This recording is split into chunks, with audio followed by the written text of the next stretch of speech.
Mic check. Hello. Good morning.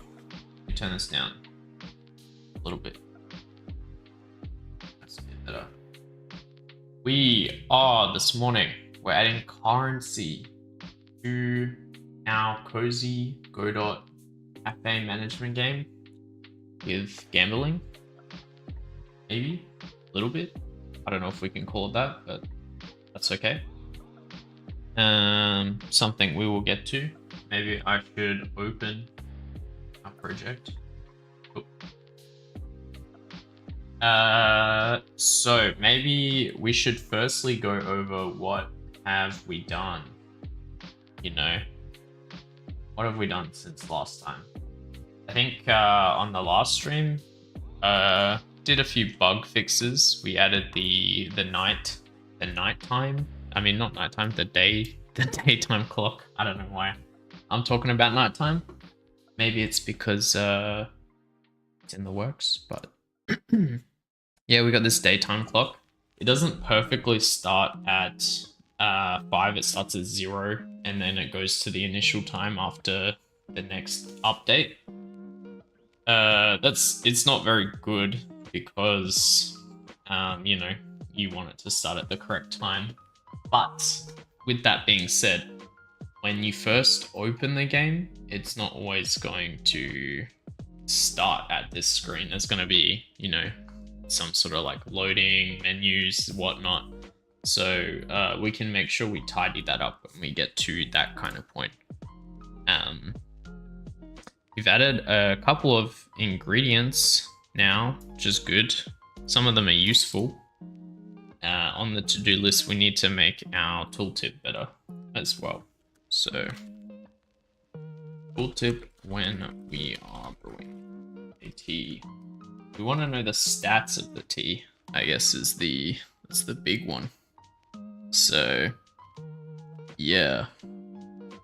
Apart from that, we didn't do too much. We did a little bit of refactoring, which was nice. Can we shrink our to-do list today? So we don't have a lot to do today. A few very not so simple, but simple dot points. Turn customer ratings into currency. Potentially, if we get to it, we'll set up a night cycle after the day's finished, and that will be where we can make our orders and do changes to the cafe. I had a little note to split these out so we aren't doing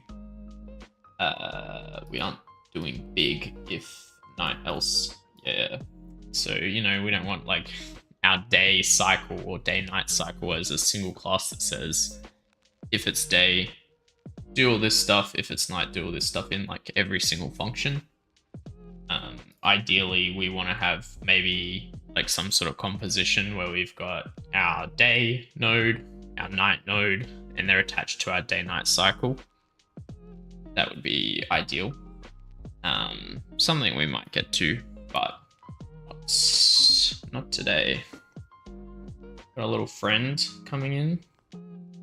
Say hello. Sit on me, buddy. Yeah, I gotta brew the tea first, right? We also fixed up this part, which was good. So I think what we'll do, we're just gonna jump straight into the currency, I think. And we will go from there. So what is the first thing? Oh yeah, also I've done a couple of things like project-y, keep it clean and tidy. I was watching a video yesterday and it said something about changing your typing so it will error when you don't have the correct typing. This gave quite a few errors in my project, but that was good.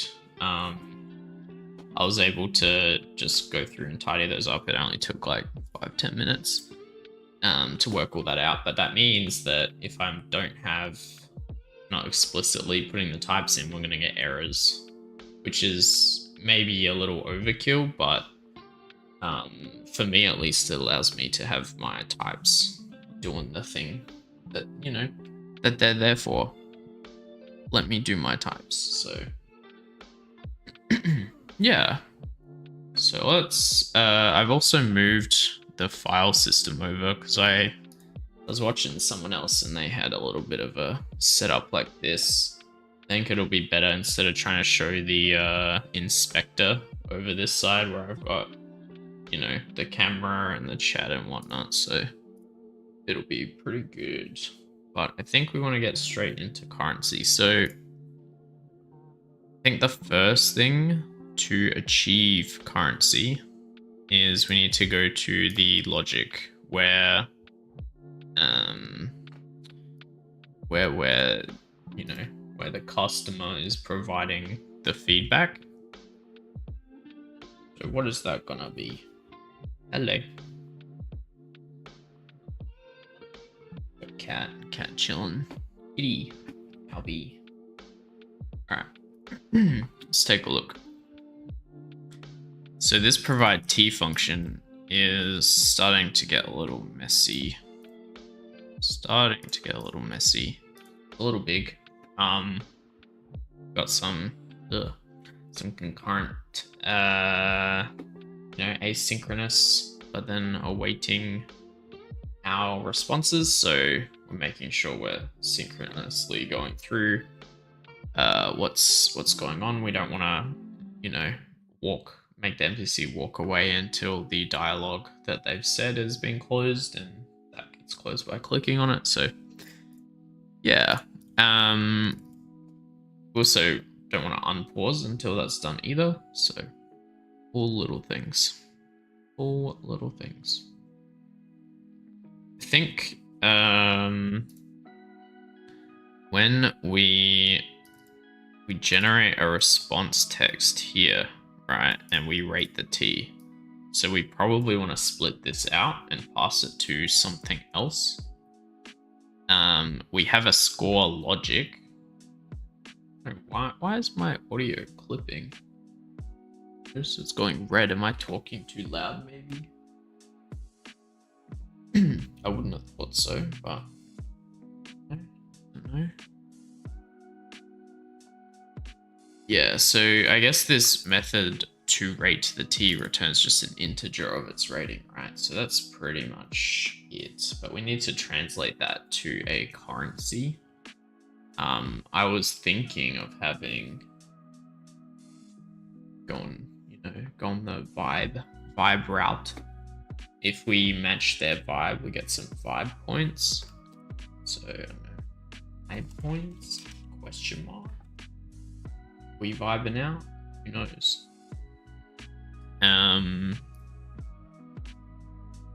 But yeah, so let's split this out. So var score, and we need to type it. It's an integer.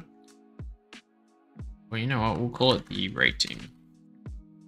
It's equal to our score logic dot rate T. But you can't keep grabbing my hand while I am moving the mouse around. Can you? Something like this. So we've got our rating. So now all we have to do is chuck it in there. Easy enough. We can then generate our response text. This is interesting. So I guess, do you always want to get right? I guess what we need to do first is define our rating itself. So we want to work out, do we want to get score or get our currency all the time? You probably, I mean, you're paying for a T, you're using resources, so you need a little bit of 5 points or whatever you call it. Magic. It is magic, so yeah. It is pretty magic.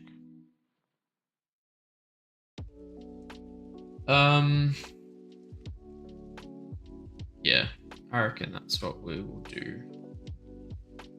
So we have our rating, that's fine. And we probably need some sort of currency manager, or we could just chuck it in the game state. It's not very complicated, I would say. You could have it as a separate class to say like provide currency and spend currency might be better than putting it in the game state. So I think, yeah, maybe having a currency manager would be good. So let's have a look at that. We probably need a separate entity for that. So let's create a new folder. Just our currency. And we'll create a currency manager.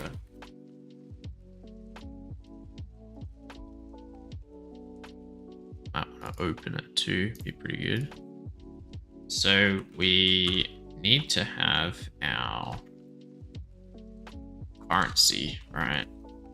I would love to get a little bit more competent with the setters and getters in Godot variables. I don't know how to do that in there. GD script set and get setters and getters. What does okay, it's pretty simple. Thanks, Reddit. Look. We've got, I know it's tiny, I'm sorry. See, we've got our cents. Look, someone's even using currency. Dollars is a float, so when we get our dollars, we return the cents and then divide it. That's pretty good. You set it. All you do is type in set and get and set. Should be pretty simple, I reckon. I will chuck that over there. So instead of just setting it, we know it's a float. I mean, an integer. So we'll get, when we get the currency, we can just return currency. Easy enough. When we set the currency to our new value, we can, at the moment, I guess you could call it a function. So you could do func update currency, right? New value, which is going to be an integer, return a integer, return currency plus new value, right? So then if we chuck in a negative value, it should be plus the negative value, so it should go down. Quick maths. Good enough. See you, buddy. He's off on his adventure. Can you do that? Is that good enough?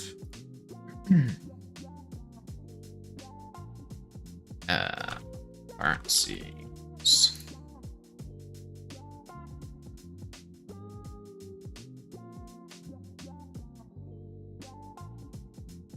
Okay, I guess you can't put typing in. You know that when you set it, it's always going to be the type, right?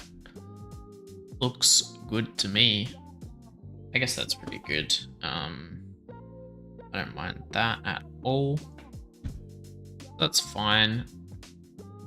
Eventually what we'll do when we're ready, we probably need a function to like, I mean, we don't need don't always want to just update it. We could do a func initialize currency and then the init value. It's also an integer. We can return a void and just currency is equal to our init value. So when we want to initialize it, we should be good to go there. We probably want to call this something. Currency manager. And do we want to auto load it? Probably. You can like do lots of auto loads, but I think you can auto load like nodes, right, that are predefined within your file system. So you could have like a big game manager, and under it you've got your currency manager and all these other things, which I think is kind of cool. I think for now, I'm just gonna auto load our currency manager like this. That's not gonna work. We will call it our currency manager. Oh, good enough. Looks good to me. Oh. All right. So now we've got a currency manager. We should just be able to update it. So we can do currency manager dot update currency to our rating. New rating, add some currency. And then when we spend our currency, we can just do that as well. So it should be all good. We do need to grab the currency, so we probably want a separate method for that as well.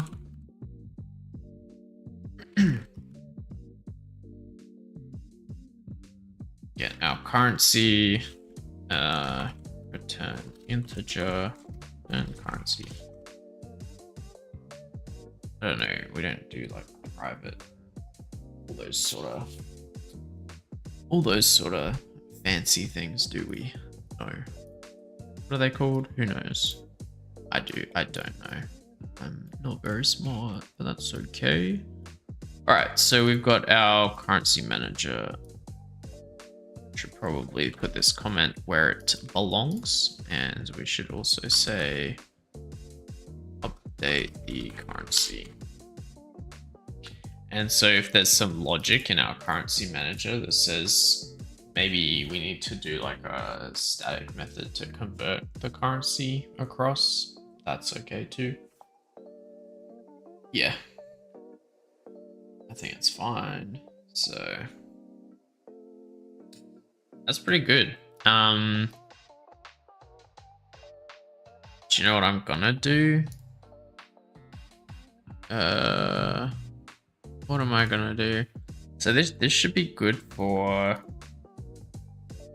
a save load system. I guess that's something else I've been thinking about recently, is how do we save and load? So when we initialize currency, I guess we're loading it. We can save, have a save function. Maybe it returns like a dictionary of data. I think the Godot docs, Godot saving, has a pretty alright example. Let's have a look at it. Oop, not that. So I think, what do we have here? So this is like a save dictionary. So we're returning a dictionary, right? And this is setting everything as JSON.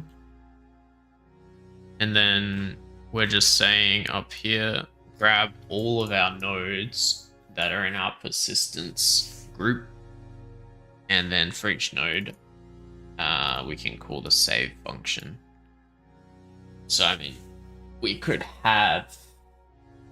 realistically have all your managers inherit from a persistence class, and then, I mean, then they'll always have that save function on them. That'd be pretty cool. Something we can think about. Have a think about how we would save the game. That's what we're doing now. We're having a think. Equal to, whoops.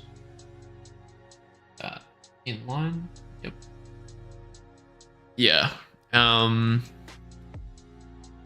this is just using like JSON, which is be easy for debugging, but ideally we want to serialize our data into like some sort of binary format.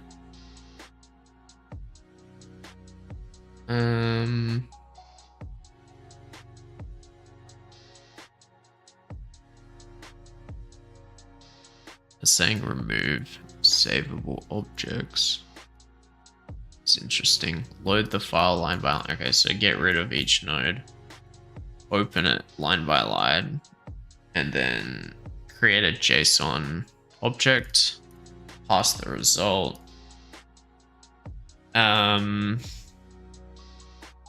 Get the node data. Node data at file name.instantiate. File name. So are they all gonna have a file name? Yeah. That's pretty cool actually. I do not mind that. I think in like Godot 4.4 has type dictionaries, so that would be pretty good.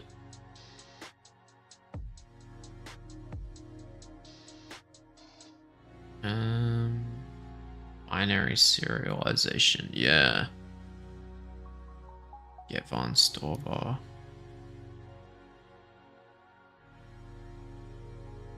Should produce smaller files, which is good. Handle most common data types. Less custom logic. Have a look.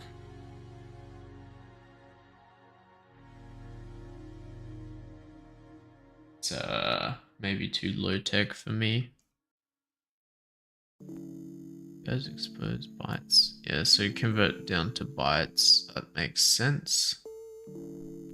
4-byte header. Okay. Just specifying the type of data. Okay.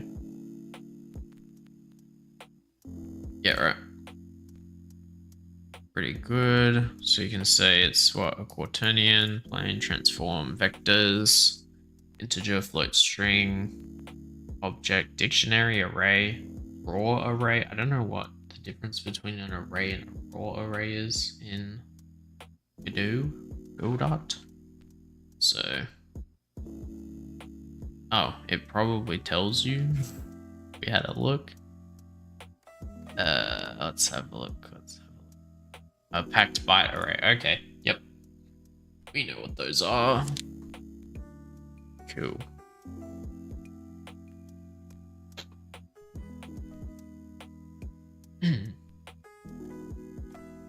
All right. Hydration time.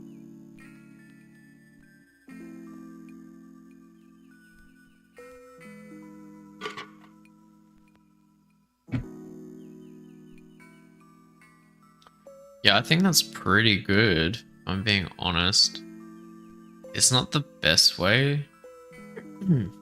Resources using conduction. Ooh. What is this? I'm using resources, so this should apply to me. This is the many resource format loader classes. You have to import the files into the engine first and load them using load if you want to load it. And not be read using resource loaders. Whoa. Not bad.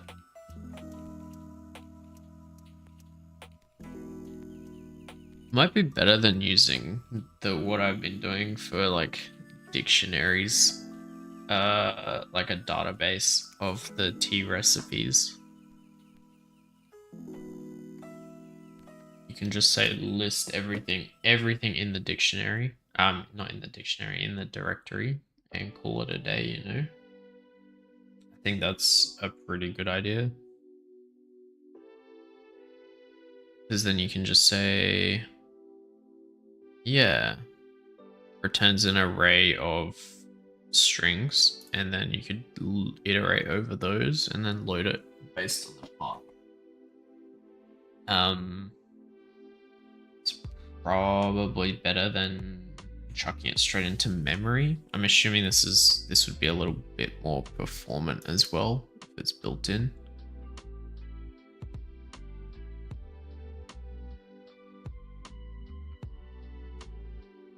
Yeah, and if they got threading, it's pretty good. Pretty good. All right, there's definitely something we can think about. Pass Let's ignore this. To do.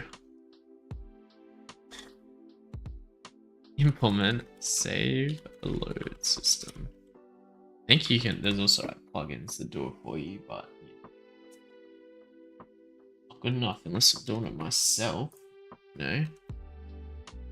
We want to integrate with some sort of cloud saving service in the future. I gotta know how it works. Have a think about how we would save the game. I'm checking that off the list. We have had a think about that, so that's pretty good. Crop. Go. A little bit better. So we're still, we want to call it vibe points. Something like that. So I guess our currency, right, has a name, which is a string. And we'll just call it like vibe. Vibes? How many vibes do you have? One vibe? Yeah. Cool. I guess the next thing we want to do is display the currency. So display our currency somehow. This is something that we would, I mean, the UI could change, but I guess it would look different.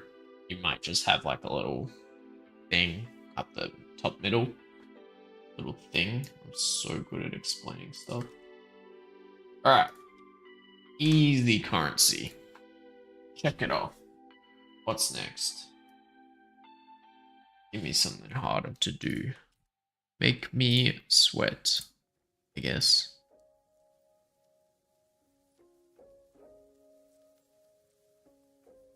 Display our card. Yeah. So I guess in the game, I kind of like this little, very simple. So I think our day visualizer, can we just duplicate that and then chuck it in a new UI node, probably? So I think we need, why, the other question that I've got for myself is why am I separating UI out from the actual entity? I guess they are entities as well, but yeah, I guess this, we'll call it the day folder, all the day stuff can go in here. That's fine. So then all I should have to do is duplicate this and we will call it our currency. Currency. Pretty good. So what does this look like? Completely different is what it looks like. Do we even want this script on it? No, you don't. I do like the color rect, keep it simple, and this is a label for our currency. Why is that? Yuck. Who made this? We should, what should we do? Why is that big, by the way?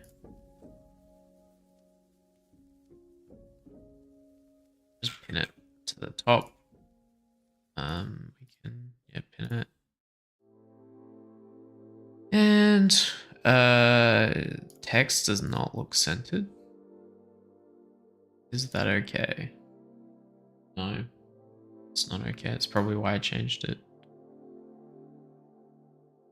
I'm just getting used to the new layout, so don't mind me. Type like 1 or 99999. Do we want to have a million currency? Are we going to be that rich? No. We're never going to be that rich. So that's what I'm calling.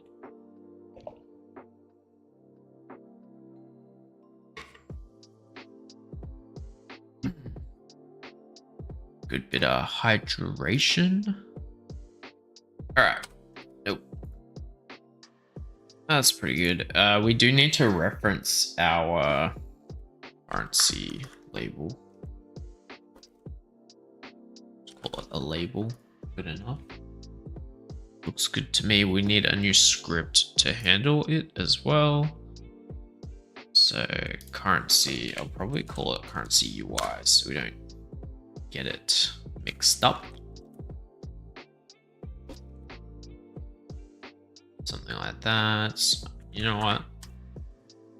That's like what's it called? Uppercase, upper camel case. I don't know, whatever it's called. I forget these things. This is like, it's a little bit of a ewy, yucky. I guess if you want to properly name it, you'd call it currency user interface. But who can be bothered? Who can be bothered? I think we want to copy most of the stuff from our day visualizer. We don't want to pause it. We do want to update our currency. That's a function. Update. Our currency UI.update text is probably a better value. Got our current value. Our time label. What's that? Well, it's not anything at the moment. What do we want it to be? We want it to be our currency label. It's going to be a rich text label. Rich text. You know what? It would be nice if we did that. Rich text label. Ooh. So then our currency label.text is just going to equal to the current value. Value is stored in the label text itself, so that's fine. Ready. That's saying how do we want to update it? So we probably want to listen to our currency manager. Yeah, I think that makes sense. So we can have a func ready. I don't know why I delete these things.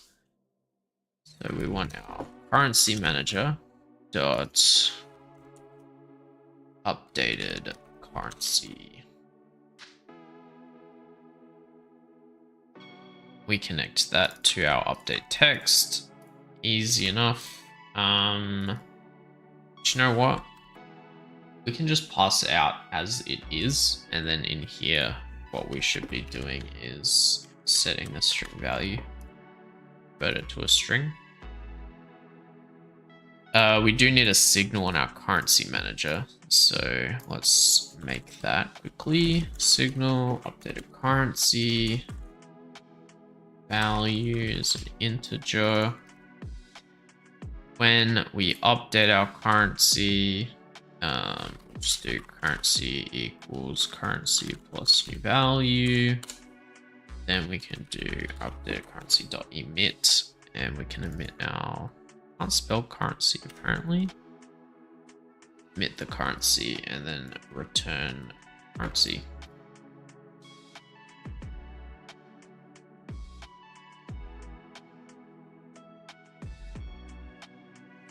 We're doing a double set here, which is kind of icky. So we can do var value. We return our value. Value should be an integer as well. I think it looks good. Yeah, so I think all we have to do is set our label, and we need to add it to our scene. So we go to our, whoop, that's our item. Where's our game? Did I close that? No, I didn't. So let's add it. Currency. And we will top center it. This is an issue. Yuck. It's not properly centered. I love saying yuck. Let's close that. We don't need the scratchy item. NPC could be useful. That's useful. That's useful. Day visualizer database. You know what? Get it out of here. We can open them later. What we should be doing is something like this, centering it, and then our children should also be centered. So we're actually in the center there, and when we go to our game, look at that. Just works. Pretty good.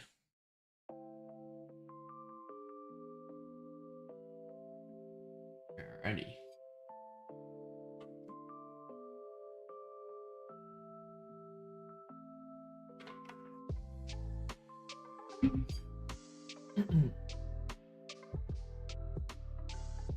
I don't think we'll be implementing hydration redeem because I could guarantee I hydrate more than the average person. Love drinking water. Tell you what. Cool. So all we have to do now is test it. Something we should do is when we initialize our currency manager. Right. So when we're ready.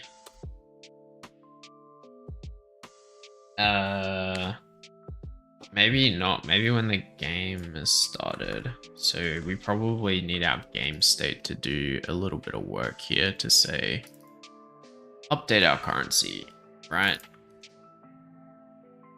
When the game state's ready.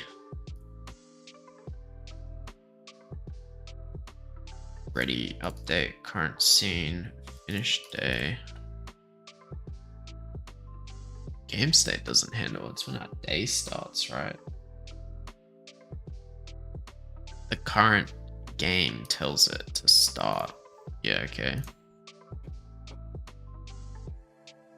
think something, yeah, we can do is we can do here currency manager dots initialize currency to 0. Do you know what? We'll set it to 10 for now because we're probably going to want to, you know, do some stuff. How to compile scripts? Oh no. Should be alright.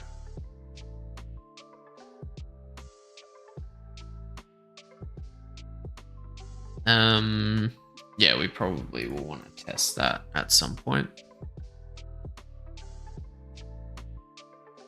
So we got 10 straight away off the bat. How good? Let's double check it. We've got 10 before we've set our time. Even better. Even better. I'm not a huge fan of this theme that we got going on. I think it needs to be a bit more of a pixel arty kind of like this. I think I've already drawn a couple of things. Something else I'm not huge on is having a separate assets folder when they should probably be based on the UI or the entities. Oh, crack the elbow. Alright. So let's have a look. Do we have a button? Yeah. I think the button image will be good enough, so let's take a look, see if we can't make it look good. So currently we have a color rect. What we want is a texture rect. Yeah. Texture should just be the button. We will need to ignore its size, I think. Get rid of our color rect. Oh no. Or if we can just like, guess I'll have to manually drag it out. Not huge on that. It's also a light color, which means we will need to change our color. Normal default color. It's a bit harsh, is it not? That update? No, it didn't.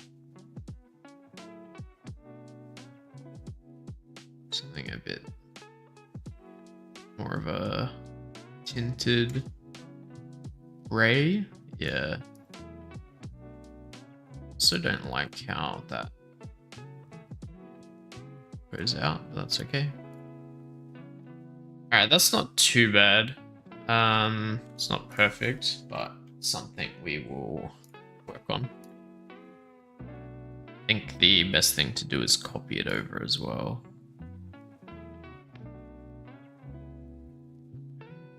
Probably better. Copy it in our day visualizer. Let's go to that scene. Create a new texture rect as well. If I can type. We're still learning how to type, which is, I know, it's crazy. It's fine. Get rid of our color rect. Let's add our button.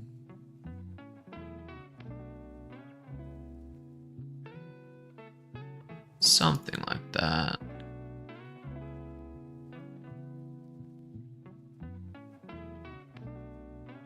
See why it was put out bigger. Does not look good though, does it?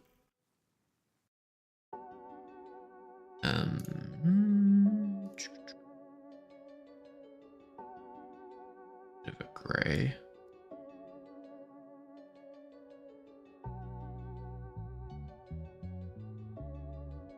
I wonder if there's a way to make it. I know you can make it less blurry if you have like a sub viewport. I think I was talking about this before, but not huge on this, you know. Not a good look, I don't think. Anyways, back to our game. Got lots of white button-y kind of things. What we should probably be doing is, I know we can modulate our color, make it something cool. Our currency can be, you know, a bit of a nicer chill color. Let's do green. Also have it slightly faded.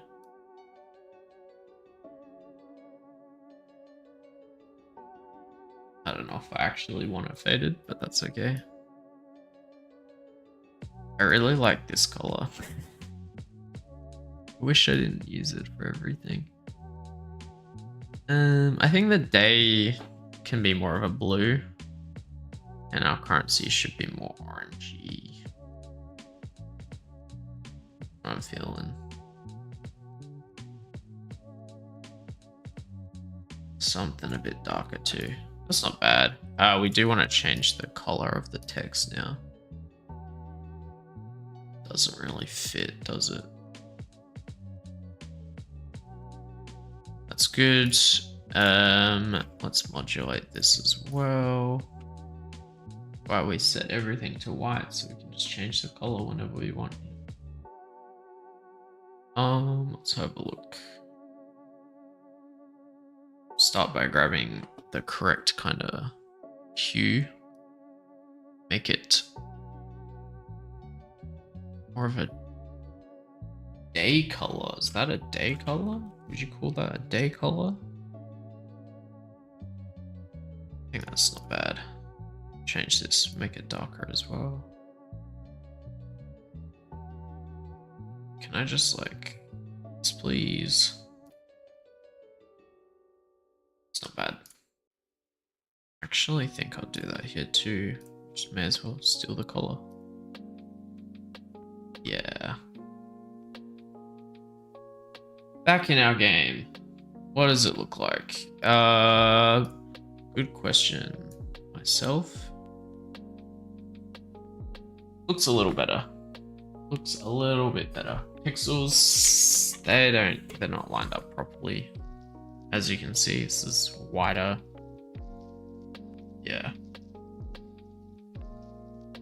We've told the currency manager to update our currency. So we need to test that.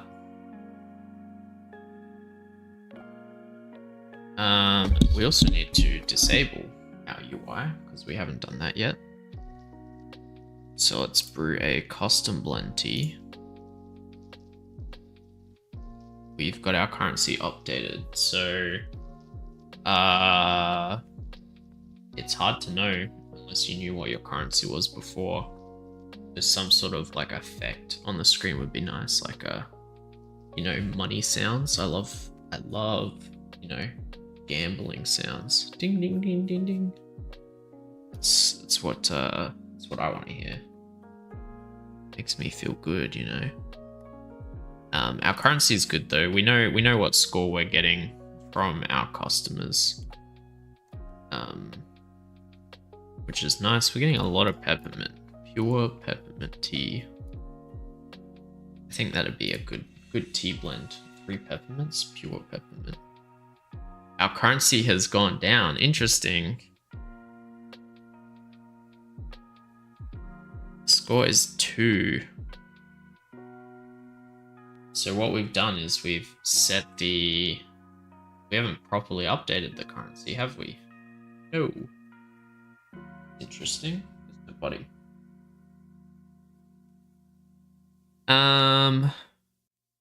Whoa. A bit cool this morning. Making me a little cold. Do love winter. Have missed it. It's been hot over here past few months, but that's okay. We're getting there. Getting nice and cool. It should be jumper weather. Wearing a t-shirt though this morning, but that's okay. We're calling update currency, I think, is the issue.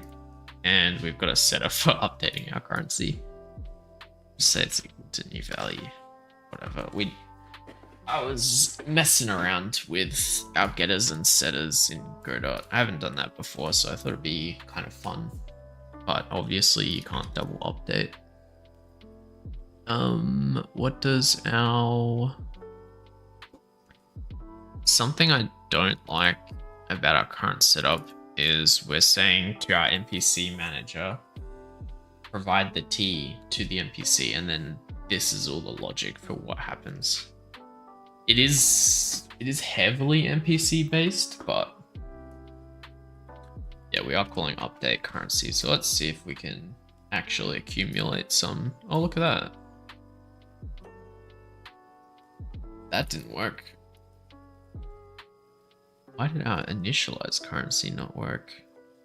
Interesting. Initialize currency equals init value. Do you know what I'm gonna do?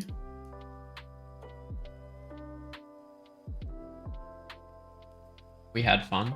That's okay. We're getting rid of that. We're still not initializing it. That's interesting. Let's just print init currency.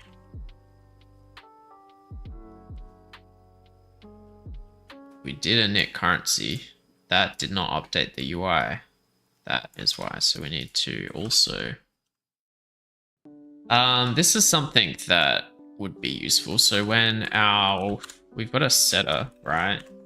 So when we receive a value on our currency, we always want to call emit updated currency. I think that's what we want to do. So when we set the currency, we always want to trigger that. So if we call update currency as a method, we do want our currency, right? And then return that. And then it should automatically update. Yep. Then we don't have to make sure we call the UI every time. That is a use for having a setter and a getter. You can see we closed that off straight away as well.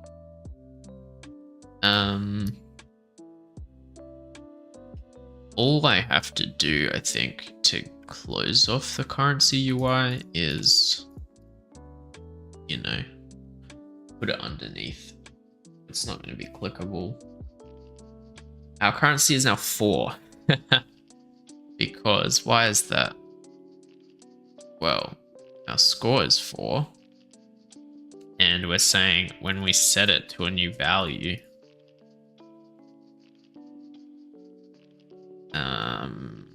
we're just passing in. We actually just want to say, what is the currency? Or we want to say currency equals value and then pass the currency. And then that's when our UI can properly update.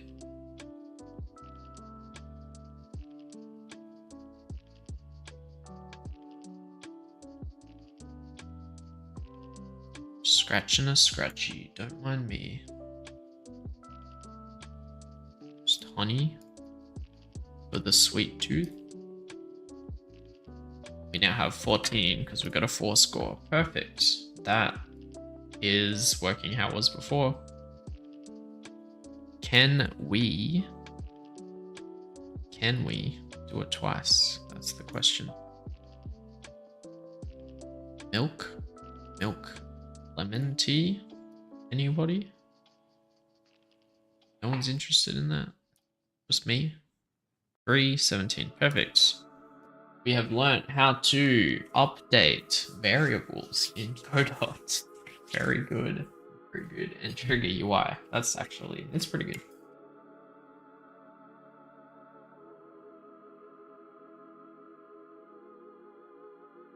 I think if I put the entire UI in a separate sub-input, then you can make sure it's always rendered at a specific size. So when you're scaling, I don't think I've got scaling on, but when you're scaling the game, right?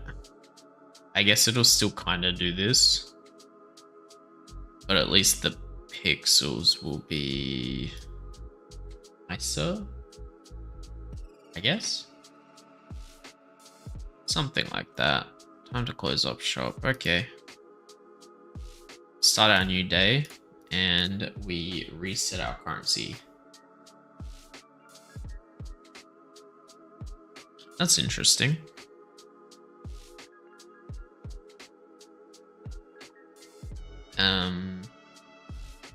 That because we're reloading the scene. So this would be where we load everything. All right, we have successfully displayed currency. Let's tick it off the to-do list. How good. Very good.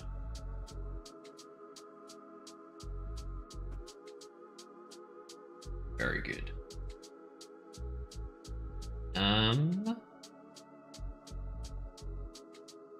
We are doing pretty good this morning. Tell you what, it's a nice morning. Nice and cool. It's probably evening still, Friday night. Average American viewer. Might be morning now. It's like, I don't know.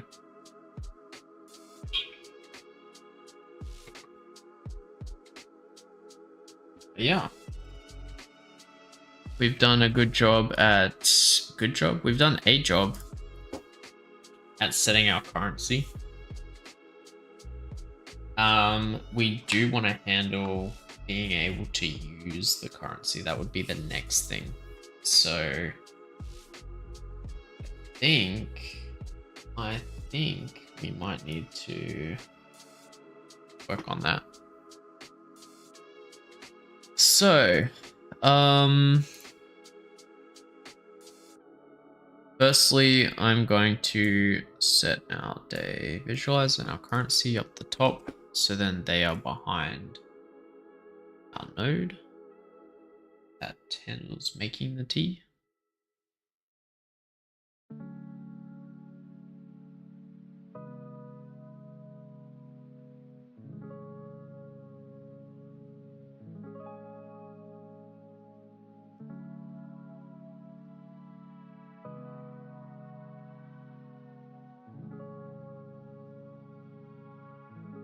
Got the evening bloom.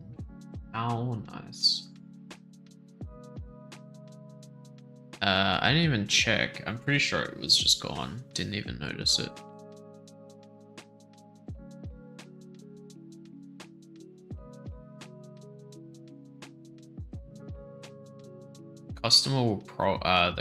the player will probably want to know what time of day it is, even. Like, maybe not when we're doing the actual part, but yeah. Uh-oh. Mel did not like that. We still got some points, but was not good. Having some sort of like friendliness factor on the NPCs would be good. They'll start like kind of like Stardew Valley. I don't want to like allow you to marry NPCs or anything, but yeah, having some sort of friendliness would be pretty good, I reckon. Pretty good. Currency goes up. That's pretty cool. Yeah. What else are we doing? Let's have a look. Night cycle. That's what's next. Are we gonna achieve that? I don't know. Good question. Good question. We could fix up our tooltip when we're brewing a tea. How would we do that? I think have a function on the tea. Sorry. A function on the ingredient to describe it. Right? Because all we're saying is the item name. We know the item name at the moment. So probably not the best thing to do that straight away. What we will have is effect. So we could say effect. Oops. Effect, new line, flavor, percentage S, new line, temperature, percentage S, new line, describe tooltip, something like that. Temperature and our strength. So we will have that. In it, we want our effect. Can we? I think we can. Let's do that. Our effect, our flavor, our temp, and strength.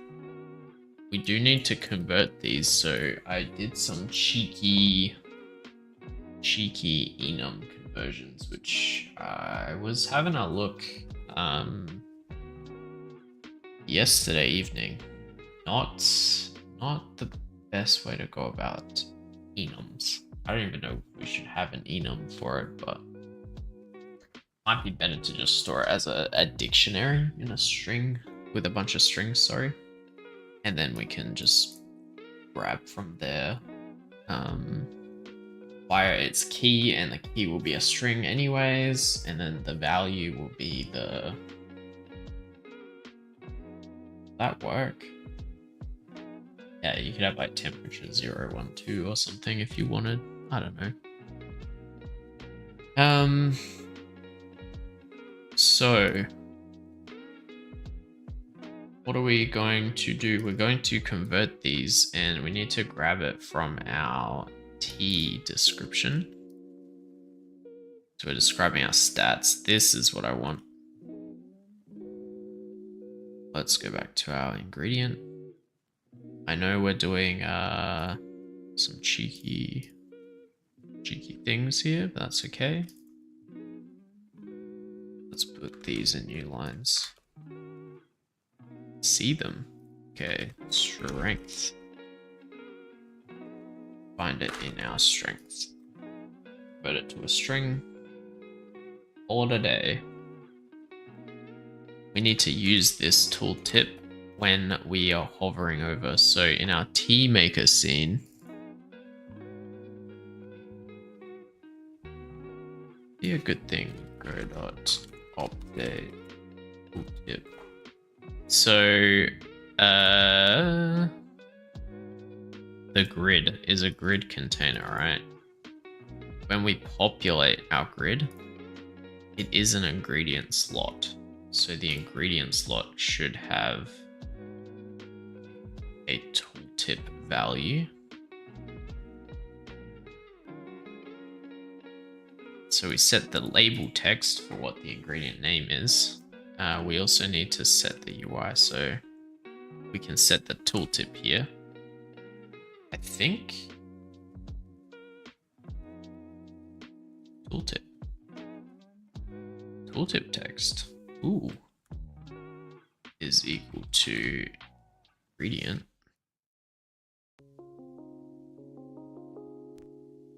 I think that's just equal to our ingredient dot describe tooltip. I think that's good enough.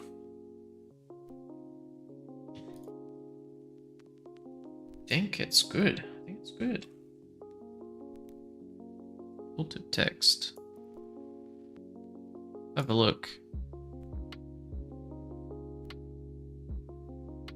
I'm gonna find a better way to I'm on a wide monitor, so trying to stream in the regular 16:9, so we don't have any issues for our fellow 16:9 users, but yeah, it's a little annoying trying to drag that over. Oh yeah, there we go. Tooltip works. Comforting, bland, warm, low. I don't like the caps though, so we can do some string manipulation. To lower. Do we have a to lower in Godot? Have a look. Oop. Let's have a look. Can we say to lower, capitalize? Oh, okay. Capitalize. Can I shrink that? No. Lower. I don't know why that's not working anymore. Alright, let's have a look at the methods.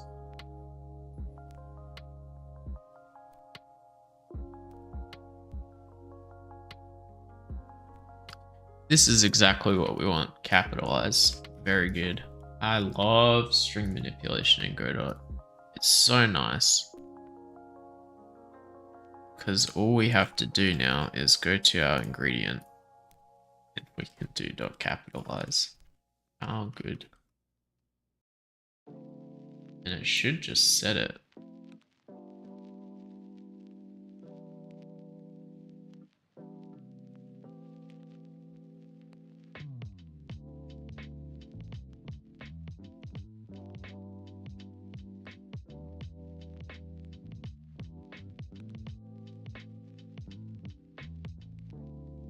Soothing, floral, warm, low. Very nice. We clearly need to make the tooltip theming a little better. I'm not a UI expert, but having some more interaction here, like some animations and whatnot, would be nice, but we'll get there. We will get there. See, like the text here is kind of like, looks kind of off.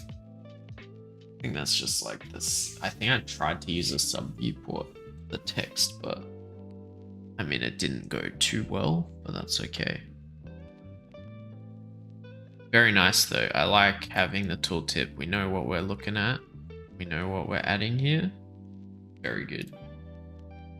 Very, very nice. Love this. Me too. I too love this.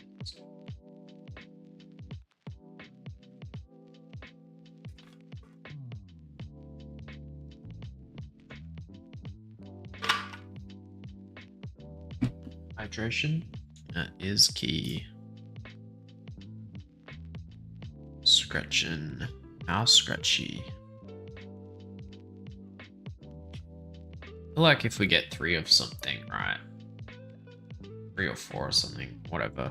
Match the grid number. We should get some bonus. That would be cool.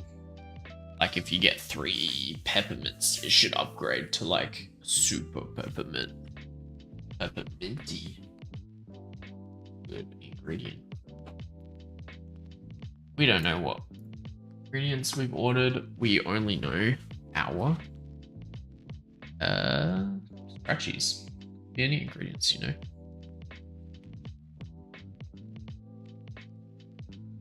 But yeah. Pretty good. Pretty good. I don't mind this at all as well. Can we persist currency between scenes? Absolutely. How do we do that? We need to make sure that we are only setting it in our, not in our game state, I think. Let's just do that right now. We'll just initialize it. So when we first open the game, at the moment, we're gonna be good to go.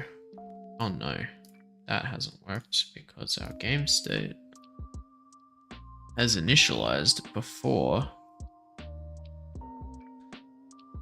Maybe we should just say, how do we do this? Update the UI. No. And our game's ready, our auto loads have loaded. So we've got a bit of a race condition to solve. We do want our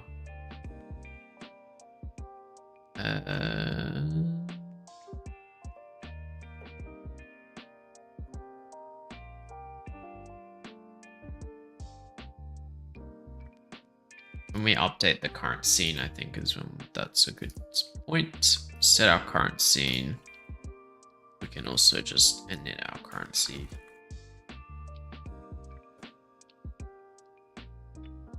That's gonna do the exact same thing though, and now it's in a worse location, so it's actually pretty bad.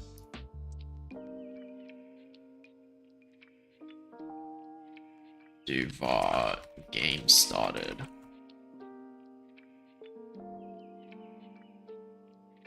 False, and we can just set it to true, right? Where do we?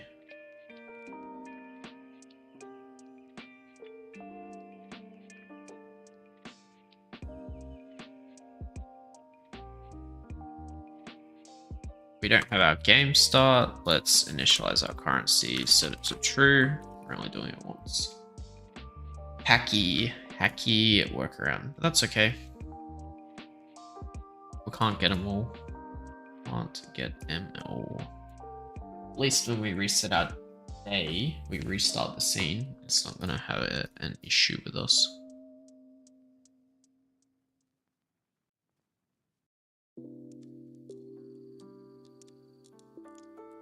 No one likes the ginger. We're gonna make some more customer requests, I think. A little more of a spicy brew, you know.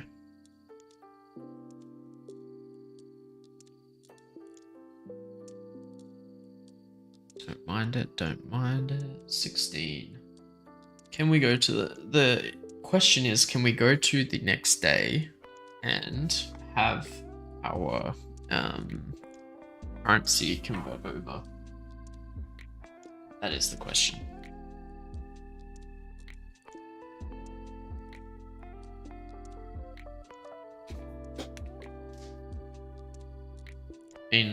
Been thinking about for quite a while switching over to Linux entirely. I haven't hit the trigger and done it because it's going to take quite a bit of setup to get to my liking. I think the biggest thing is I'm still using Photoshop, so I'd have to move that over. But I watched the PewDiePie video about him switching to Mint Linux, which was pretty good. It was a good video. It wasn't like overly complicated he seemed to go down a few rabbit holes of setting stuff up. But that's my worry, is that if I switch over, I'm not going to be, I'm not going to be good to go straight away. I'll have to do it like, I don't know. I feel like I need almost like a full weekend just to set it up and be good.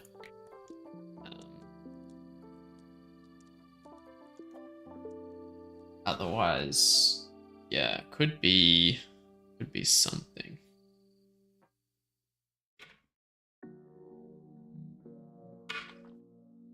Reset tooltip UI. That's a good question.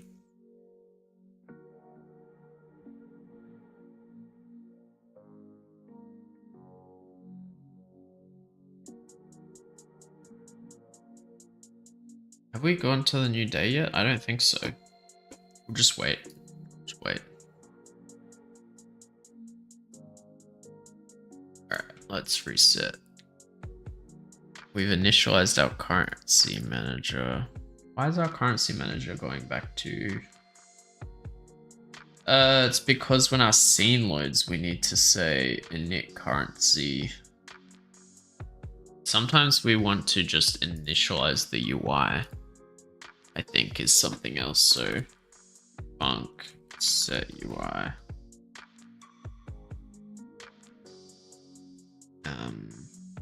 So we can either hack it.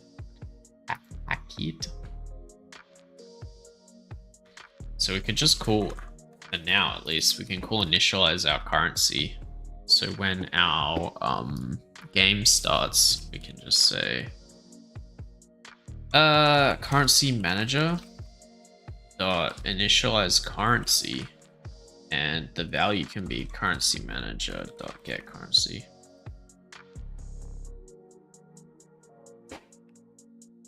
That'll be 0, I think, and then it'll update.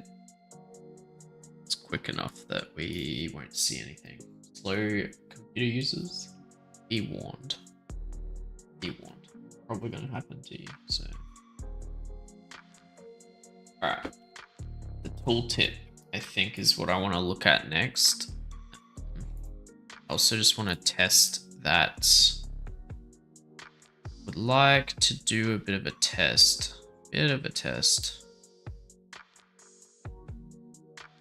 For our custom blend.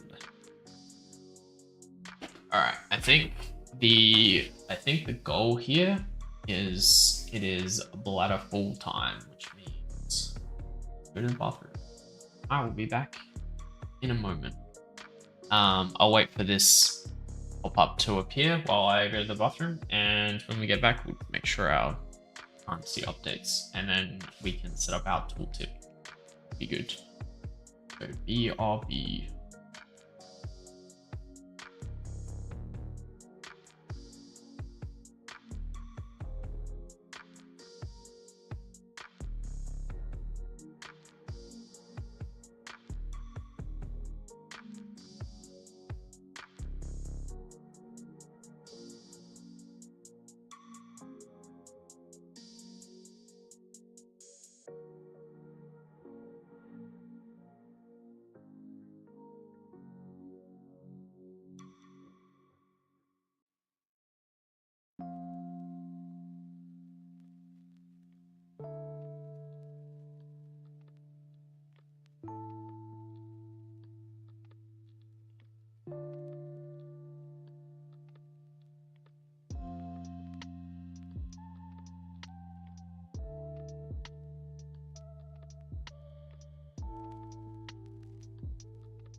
We have our microphone unmuted.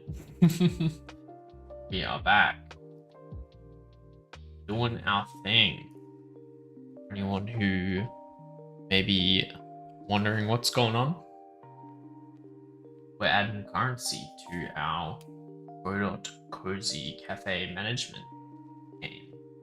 Doing some game dev, you know? We love making video games. Ooh. Getting puffed out, saying all the words together, you know, the cafe management words. So we were testing currency. Does currency work when we reload the scene? That's the question. Let's reload the scene. I've got a bug. Oh my goodness. I've never noticed this. Next. How currency works when we reload the scene. It's persisted throughout. That's good. That's what we want. We don't want to manually reset it, so that's good. What? Just a early morning yawn, I guess.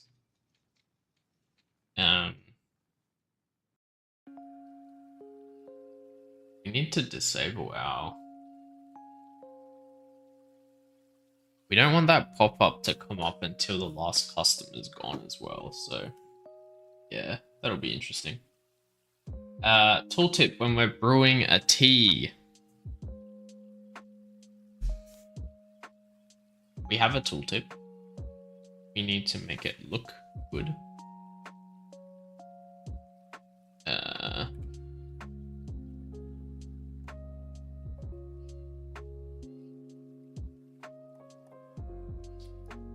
I guess the question is, let's go to the Godot docs and have a look. Let's have a look.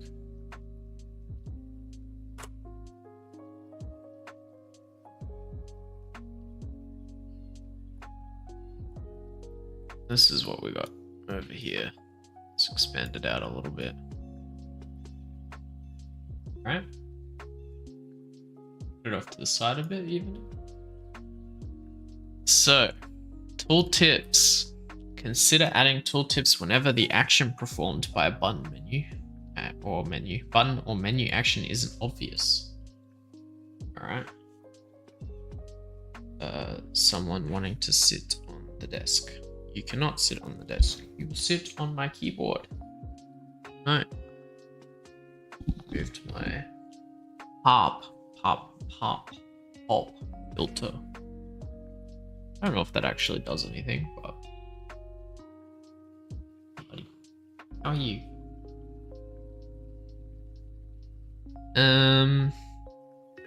Provide additional context. You can do this by calling set tooltip.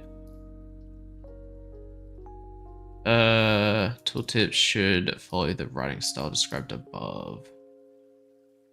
Indicative mood instead of imperative mood. Good. It's global illumination. Okay. I don't know what mooding is in UI. Something. Hey, buddy. Yeah.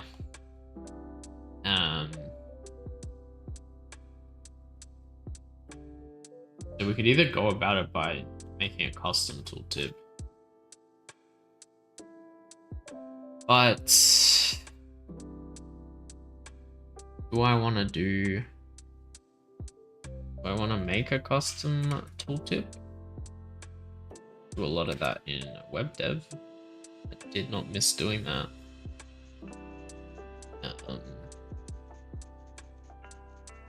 Yeah.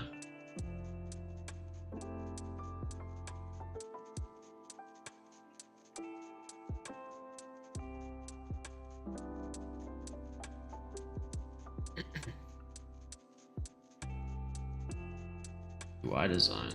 We watch a video. Watch a video?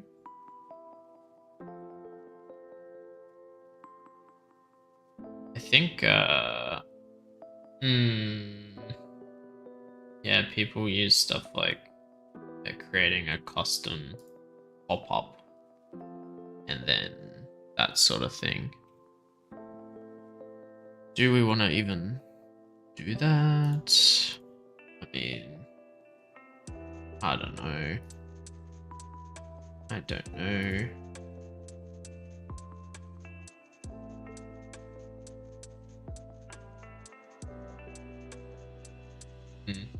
Interesting. Might leave it for now because we do have a tooltip working. Doesn't look on theme yet, but that's okay. At least we know what it is and we can work out how to make it better later.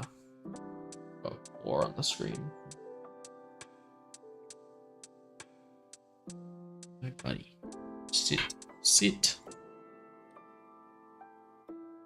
Is cat fur shed season here, so gets me a bit congested. I have been meaning to get some antihistamines from the shops, even though I have been an average cat owner for a number of years now. So, yep. Who knows? Okay, so we've got currency, I guess. We have the tooltip. Let's tick it off. We are smashing through it. What else do we want? Night cycle. We want to be able to use our currency. To use our currency, we can't just reset the scene and go back to the start of the next day. We need to go to the night. The night time. How do we denote whether it's day or night? Good question. Do we want a few other questions? Do we want a timing for our night, or do we want them to just be able to, you know, finish the night when they're finished? The night could theoretically go on forever. The night must go on. We must finish the night. I don't know. I'm gonna hydrate and have a think.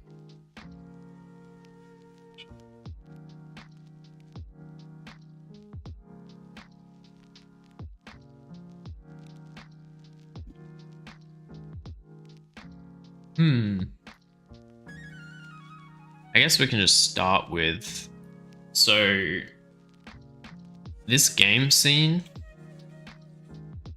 this is our day. I think we want a completely separate scene for the night. Otherwise, things might just get a little too confusing, having to manage turning stuff on and off. So I think what we'll do is we'll duplicate the scene, and then we'll remove all the stuff we don't need. We might even update some of the things and stuff, you know? And yeah, I think that's what we'll do. Some of the things and stuff. Let's do it. Let's do it. So we've got a scene for our game scene. Duplicate it. All at night. Pretty good. But you can't grab my mouse. Allowed to.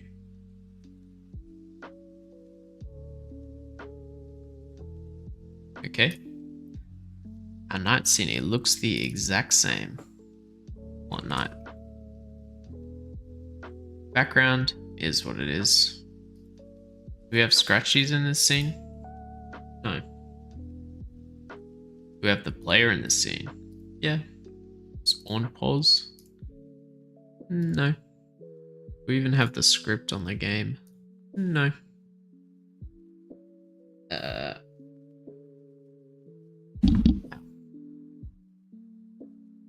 Microphone.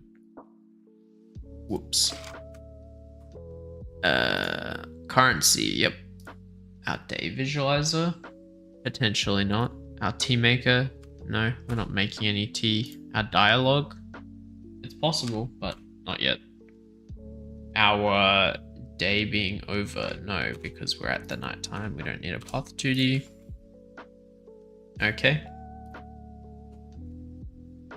They're now different. We have a day and a night. It's obviously it's as clear as day and night, you know. And that's good. Good too.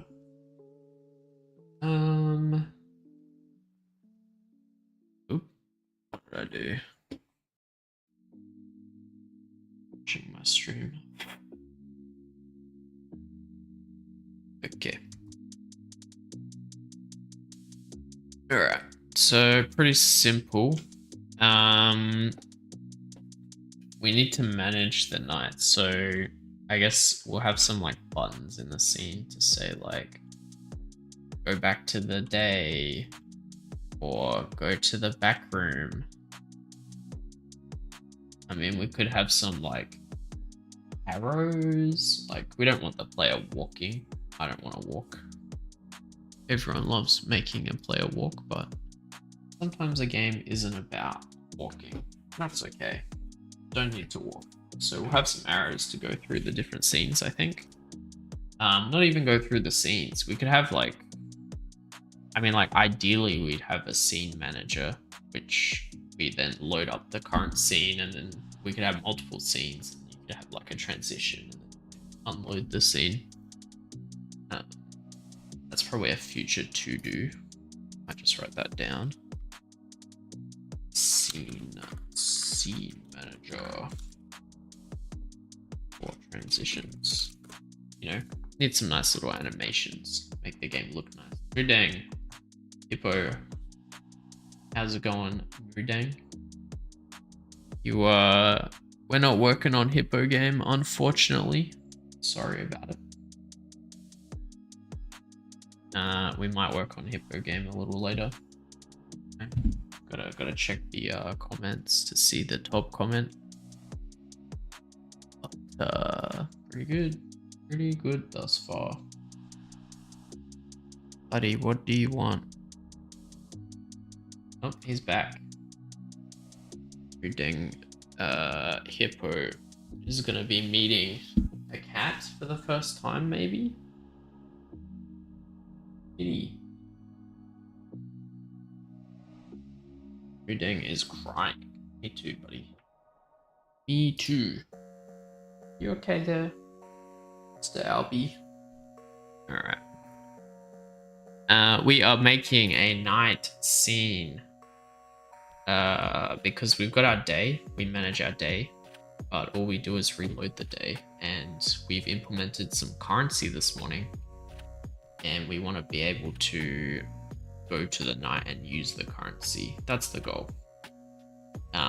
Currently the nighttime looks exactly like the daytime. How do you differentiate them? We're gonna make it as clear as night and day. I think that's how we do it. But yeah, it's all good.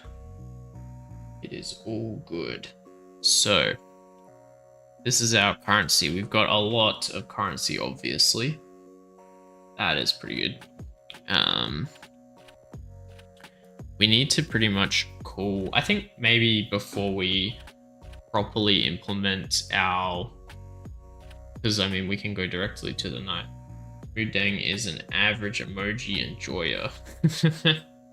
We've got hippo, mouth, cat, skull, hippo eating cat. I think aren't hippos vegetarian? Are they? I don't know. I have to Google it now. Are hippos vegetarian?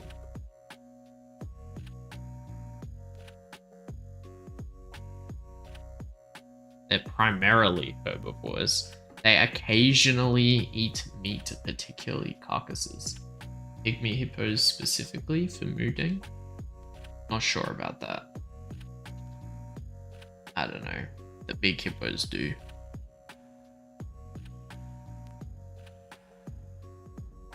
Oh no, never mind.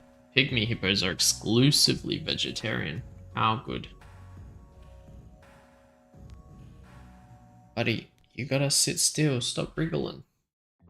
Stop wriggling around. That's pretty good. Pretty good. I don't think we're eating no cats. Not this one. Mudang's eating cats. Oh no. Or Mudang. Poor cat. Poor kitty. Alright. So yeah, I think we need a scene manager to transition properly. And then we can have fancy loading screens like, real games do. Not that this isn't a real game, it's obviously a real game. But, not this one. Not this one. Alright. Let's do some work. So I think, how do we get to DS half price? DS? Question mark, what's that? What is that? Who knows? I think I know what it is. Playing some Dark Souls on stream. Could be good. Yeah, Dark Souls. You're gonna make me open Steam now. I have to have a look. Dark Souls. Oh wow, look at that. Dark Souls 2 on half price after I paid full price for Dark Souls 2 like a couple months ago. And I played too much of it to refund it.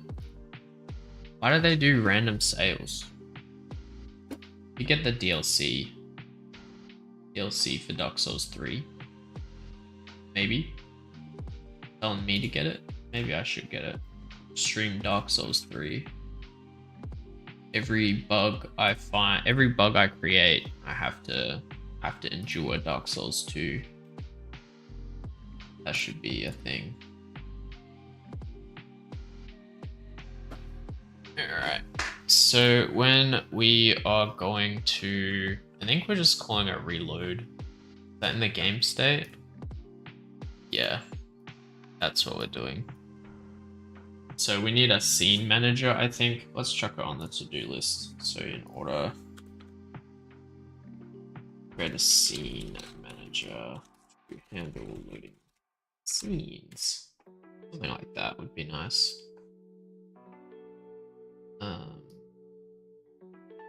Done lots of things already today, pretty good. So that's what we're up to right now. So at the moment, doing this is yucky. We want some extensibility there. If I die, we go to. If I make a bug, we go to Dark Souls. It's possible. Could happen. Really, I haven't been enjoying Dark Souls 2 that much. Not my favorite game. I don't like the torches mechanic. I'm gonna say it. Someone's gonna say it. And there's supposed to be like in the Pirates Wharf area. What are the Undead Wharf? I don't know where the pirate dudes are. It's like these creatures, and they're scared when you have a torch, supposedly. And most of them are, except when they decide that they're not, and they kill you anyways. That's pretty cool. Love that. Bad game. Just play Dark Souls 3. Dark Souls 2 is, yeah, so far my least favorite Dark Souls game. But, you gotta play them start to finish. Gotta do it. Got to do it. Yeah, I think that's what we'll do. Play it start to finish. Nope. No.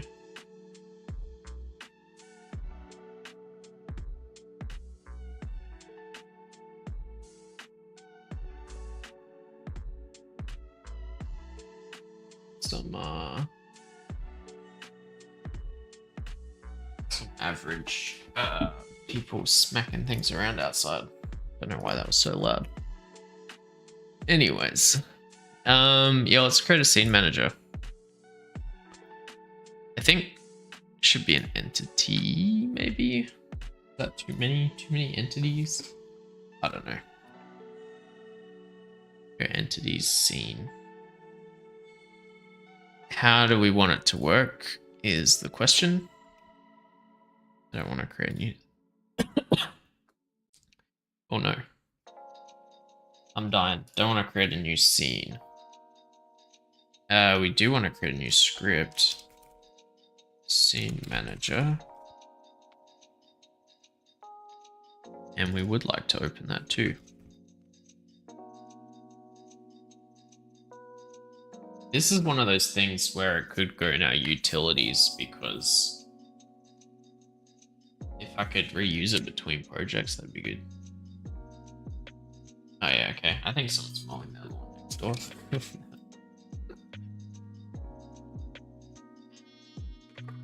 Oh god. We've got cat hair everywhere now. It's all over me. It doesn't show up in my shitty camera, but that's okay. Camera's pretty good though. It's got a whole scratch in the middle of it, so I have to crop the view so we're only like using half of the camera. The other half it's got a big scratch in the middle. Can't use that. Anyways, scene manager.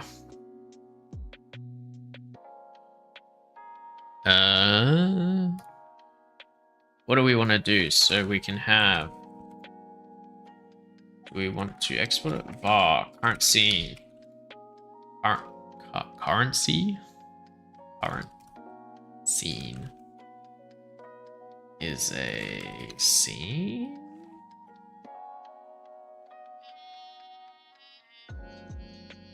Let's have a look at how we do scene management. Scene loading management in Godot. That's a good question. Auto adds and manage.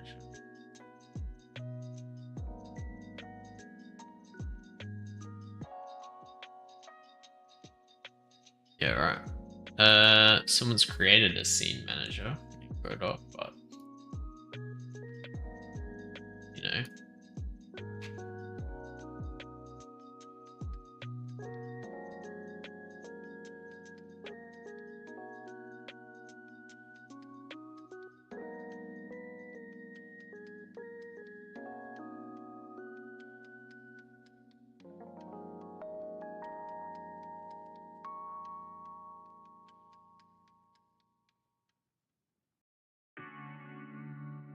You can have a.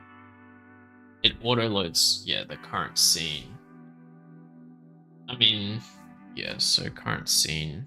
What is it? Is it a pack scene?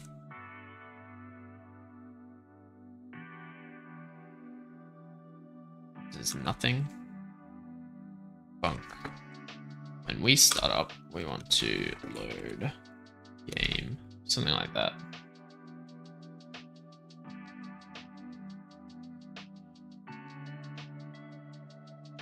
Just load our game. We need a function for that. Void. Let's go. Var day scene. Should we split it up by day and night? No. We want it to be generic enough. When we start, we can just load initial scene. So, oops, we can have a variable for our initial scene. We can export that so we can, you know, set it as we use it, wherever we use it. Initial scene. And what is that going to be? Pack scene. Oh. We can do,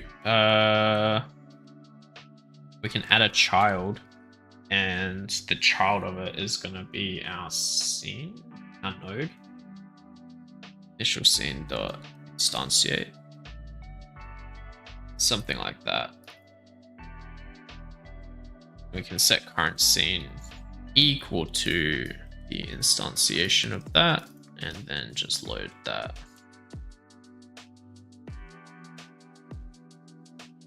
What does this return? A node. Okay. Now we're getting somewhere. Current scene is a node. really be a node 2D. It's a 2D scene manager. What's wrong with that? Right. I don't know why I'm doing that. Very good. Very good. So when our scene manager is ready, we load our game, whatever's set. So we can now set our scene manager scene that we create to our initial scene. It'll load our current scene as a child. And what we'll do is func switch scene. So then we can handle transitions for the scene at some point later. And then we can call this like scene manager.switch scene to, I don't know, scene name or scene path, which is a string. And then we can do current scene dot queue free. So get it out of here and just load the new scene pretty much. So we can do add child. The node is going to be load our scene path.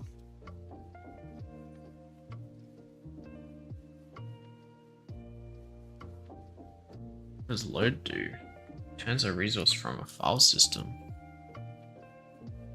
We need to load it, whatever it is, and then instantiate it.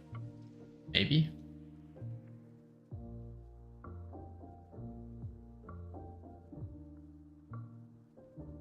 When we say load dot instantiate.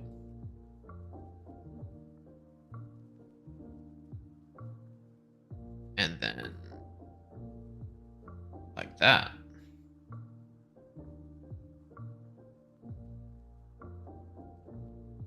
Will that work? I don't know. I don't know much about scene instantiation.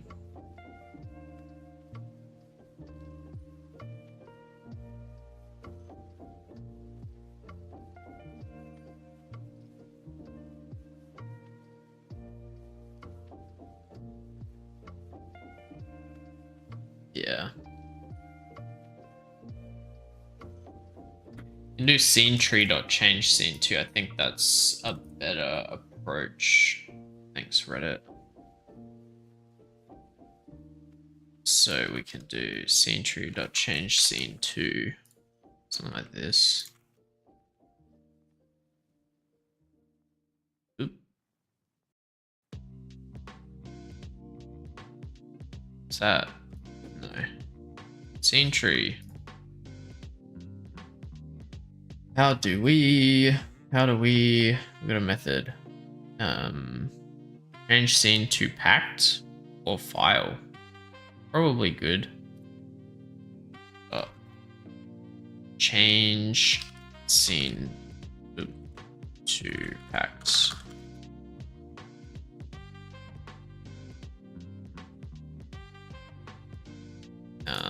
Initial scene.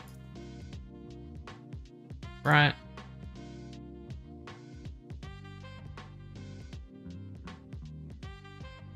Make an instance. Get tree. Yeah. Turns the current scene tree, change it to a packed scene.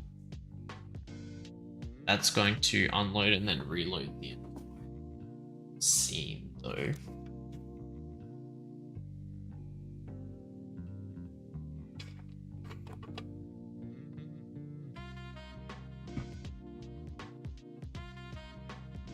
Any resources are now also being so game state.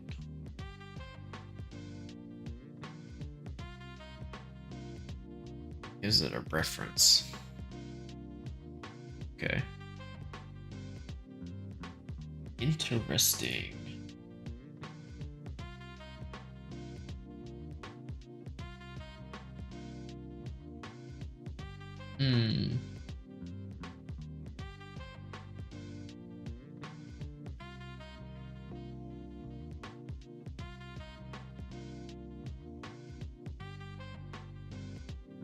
do it based on folder structure, but not the best thing.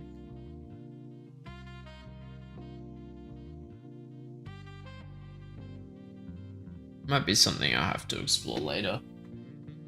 At least we've got an idea of what we want to do.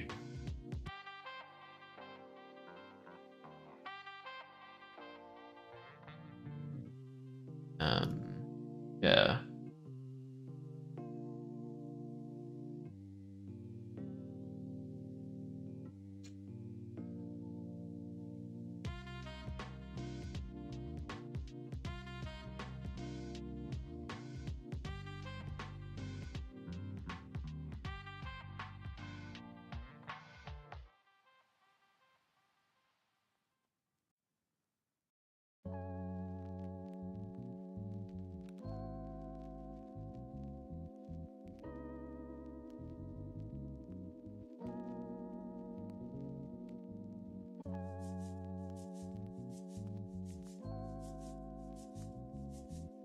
Interesting.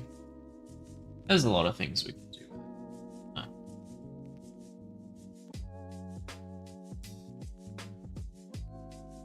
For scene manager, what? Oh my goodness. Yeah, there's definitely some things that we can.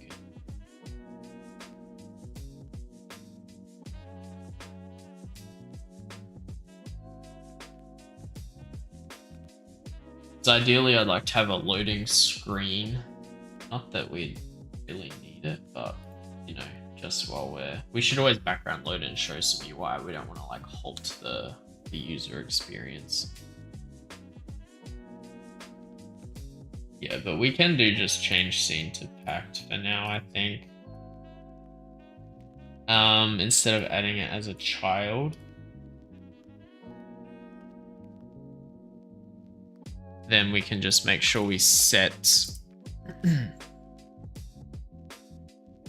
current scene could be like a string instead.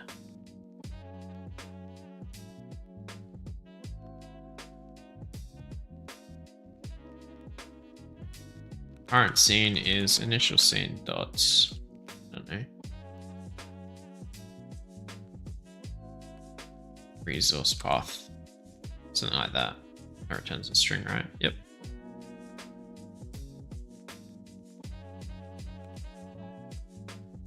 Will be the pack scenes file path. Interesting. We then can't queue free. What we can do is we can change scene to file. File will be our scene path, and then our current scene now be equal to our scene path. Not ideal, but it's fine, I guess.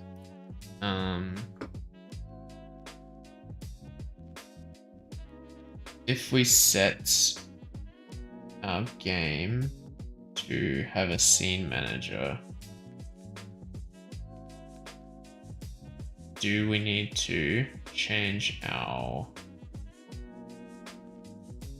this one?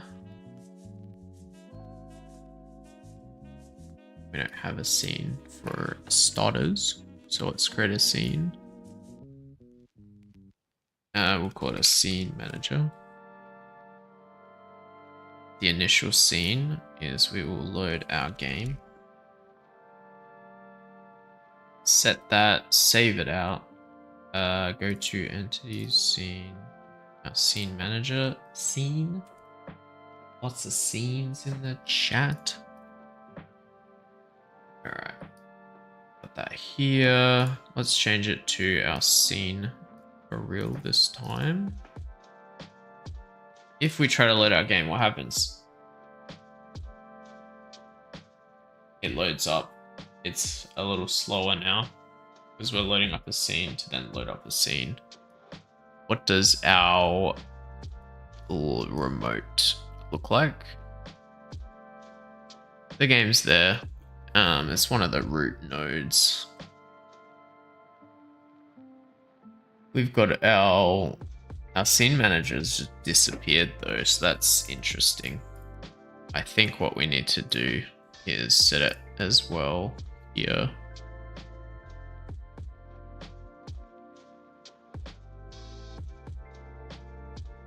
Oop. Scene manager. We're gonna have 2 instances of it now. Oh, good. We have a scene manager. It has a scene. It's okay. It is okay. Take hydration break.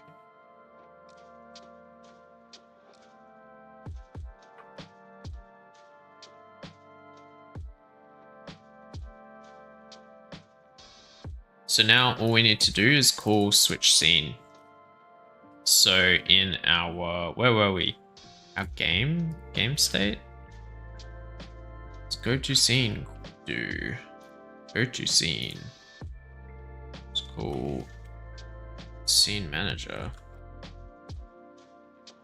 I'll switch scene to scene path. We're now doing the exact same thing that we were doing before. How good. So we can call go to scene night. Go to our night scene. Easy enough. Have a look. Can we go to night? Let's set our day. I forgot, is our day itself? There's a day manager. We'll just make it like 5 seconds per day. Just for testing purposes. 1, 2, 3, 4, 5. Yep. We're now in the night time. We haven't set the UI. Interesting. Got some errors here. Parent node is busy adding removing children. Remove child can't be called at this time. Interesting. Consider using remove child.call deferred.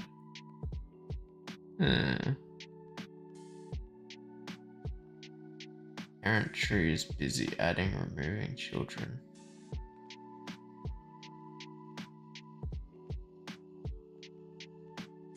Remove child. Call deferred. That's saying because we're still initializing the game, an issue, I think. Is an issue. So what we will do is just comment that out. Us. We don't want to load the game to the initial value at the moment, and we will set our scene to our actual starting scene, which will be fine. Scenes game. That should be fine. Shouldn't have any errors then. Yep. 15, 17. That was a pretty big day, pretty quick day. Close the shop, go to our nighttime. We are in the nighttime. This, yeah, we're not gonna finish our scene manager yet. Not today, not till I learn a bit more about how scene management works, but it's something we can take a look at later.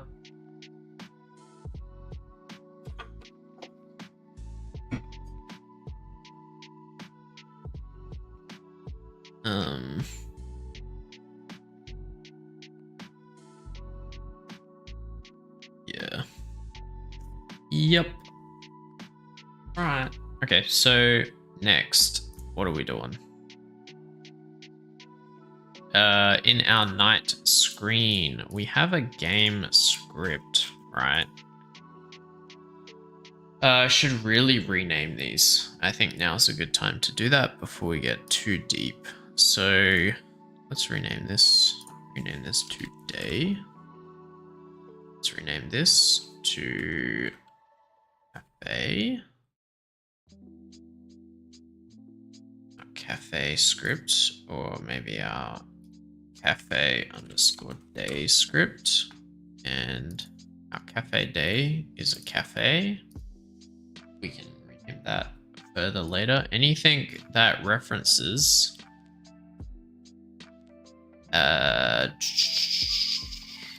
game. Anything that references the game is potentially something we need to refactor. Game state is fine.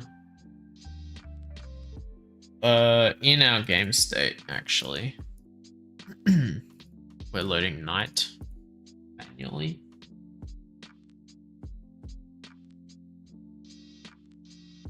Oh no, likely ban a beta.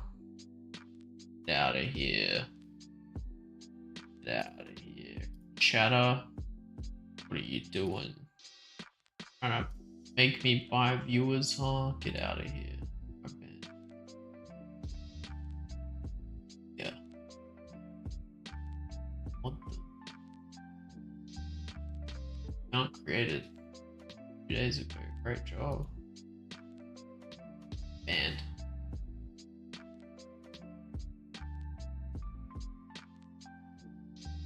Hey, buddy. They're banned. Yep, you're banned.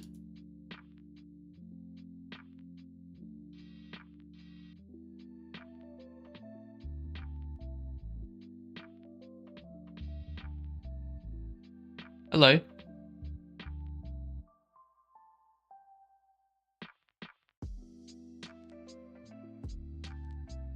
Oh well.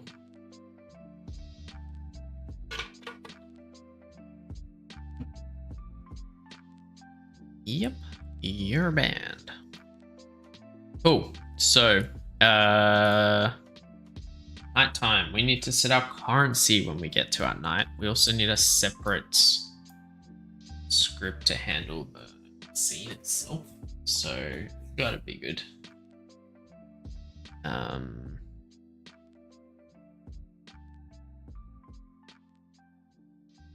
Probably need a night script. Yeah. We've got a cafe day script. We might want to duplicate that into the cafe night script. Anything that references cafe though. Current scene is a cafe, so realistically we should be inheriting from cafe and then have a day, cafe day and cafe night, but because our NPC manager is never going to. So it is auto loaded though. We can work it out later, can't we? I think I need to go shut the door, so I will be back in a moment. It's getting a bit loud, buddy. I will be right back.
We're back. We're back. We are back. What are we doing? We're creating the night scene at the moment. A night cycle. Buddy, you're obsessed. Come and sit on the chair. Got a little chair next to me. I'd like to sit and chill on. Alright, buddy. Yeah. Yeah, it's out of you. Sorry about it. Maybe I'll be cool enough to get a cat cam one day. Still gotta get a new camera for myself though. Then I could probably use the scratched one. That'd be cool. Anyways, we do not need to inherit at all from this. Not good. What we do want is a cafe night scene script. Right. We can set that here. Cafe night. Oh, now we can do our thing. We do want. Oh, hello, you're back. You're back. Move my microphone.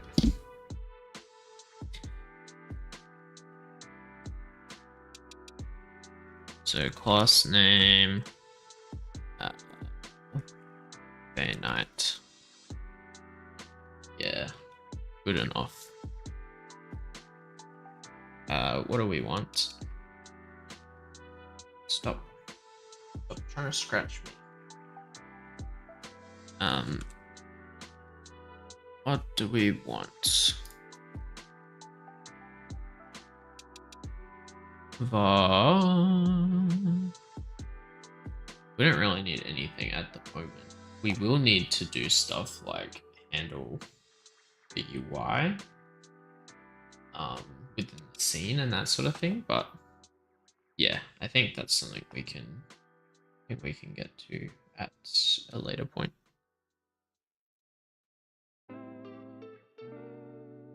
Bing bing bing bing. Dollar signs. That's what we want. We want dollar signs and we want fancy something I might need to watch a tutorial on because I got no clue how to do animations. I do have a clue actually. I mean, I could set an animation player and just set it to like wiggle and expand and stuff, but it's something I did that as well in a previous game that I was working on.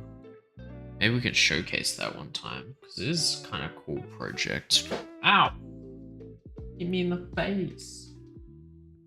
Goodness. Alright. Good enough for now. We do want to set the currency. So when we load up, currency manager dot initialize currency to our currency manager's current currency value. Currency. 4 currencies. Is that enough? I hope so. When we load this scene, yeah, works for me. That's good. What do we want to do in the scene? We don't need any. I was thinking originally, I think I said it like at the start that I would ideally have a node for the day, a node for the night, and then an overall node. So we're using a bit of composition for the handling the day and the night. And then have like the overarching node be like the day-night cycle itself that handles going through the day and the night, which is probably a good idea, but we're not going to be doing any sort of loops. No looping. So yeah, I don't know. I do not know. Let's have a look though. So we've initialized our currency. We need a way to make an order. I think that's what we want to do. You know what? We'll tick it off. It was simple enough. What's next? Not initialize, make an order of scratchies with currency. We want to be able to spend currency. Scratchies. Can't spell. We can just like, hey, yeah, what's that to dictionary? Oh, make an order of scratchies with our currency. Okay. So in our cafe, how do we do this? Our cafe, I guess this is more like a background now, right? I realized, does our player have... It does animate. He's just chilling, he's bopping. As you do, average player.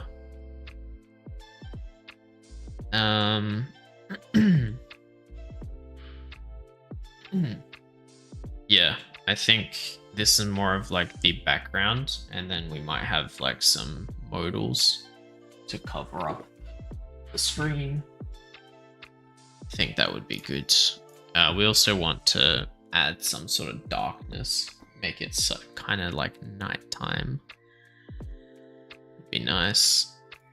Wonder if we can just add like a color rect over this part at least. Make it black. Make it full screen. How do we do that?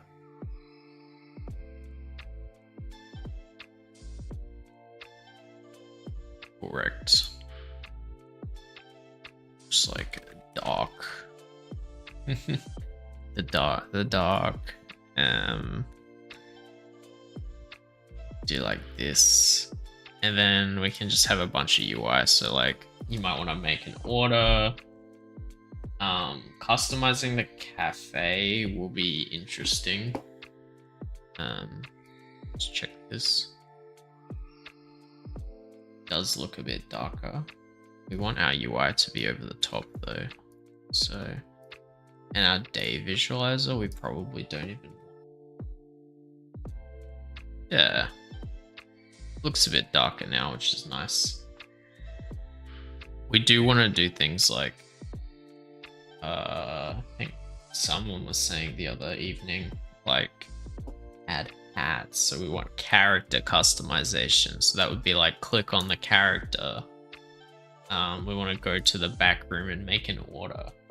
So we probably need a button that says like make an order, and that could be like a UI. I don't know. What is like an order button icon? Order button icon.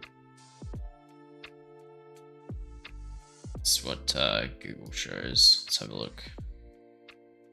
Yeah. I feel like, I mean, it's not an order. Maybe it's like it isn't. You are ordering. You're ordering a delivery. I don't want like a truck or something. Like the truck's gonna drive the shipment over.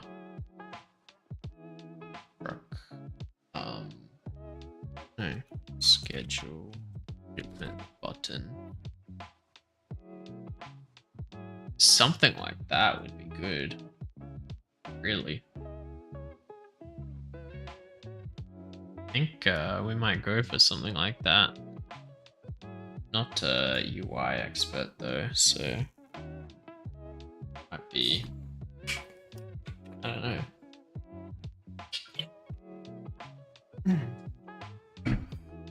Having a bunch of things. Being able to customize the shop is something I want to do. I don't have no clue how to even think about that. Customize shop. That'll be a nighttime thing. It's an idea. For reference, I've got a Trello board set up. I'll show it. Got a bit of a backlog. A Google Sheet as well. So yeah, I've been doing a few things. We want to order inventory. We want to save and load. We're doing currency. You need to do order inventory. Maybe we should start with this, and then we can test our currency works by making an order and letting the score go down.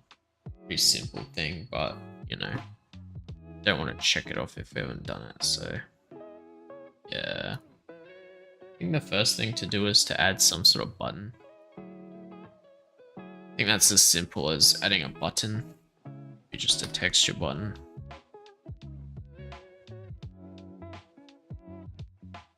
I think it'll be like around the middle. We do need a texture for the texture button. I guess we might need to do some drawing, won't we? How do we do that? Oop. Let's have a look. Let's have a look.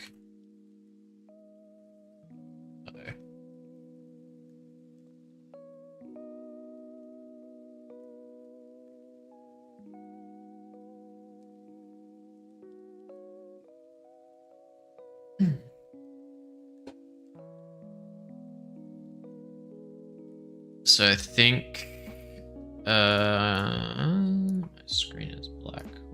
What do I do? Back to Godot. Okay. Yeah, we need to draw a button, I think, for this. Just make it 32 by 32. My goodness.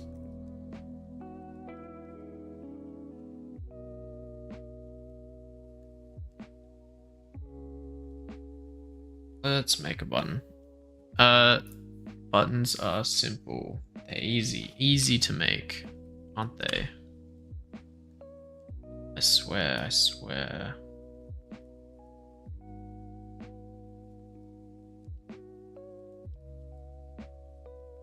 Oops.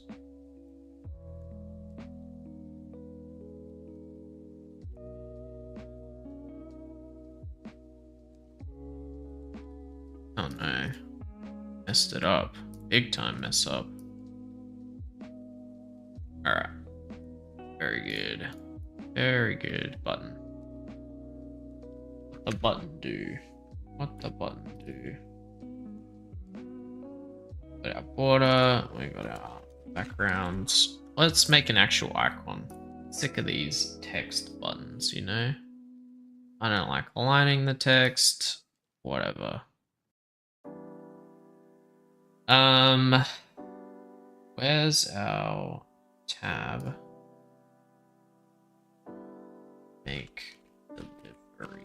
What is it? Order shipment. Icon. Is that what I googled before? Is what I googled before.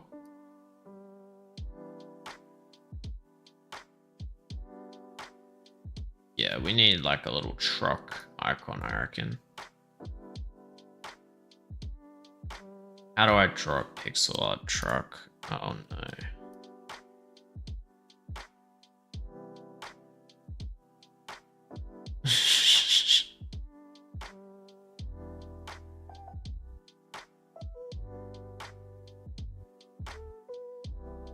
Something like that.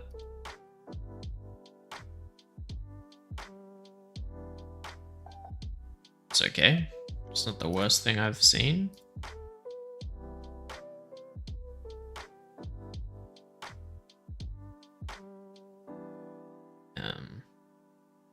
So I would love to learn how to draw properly.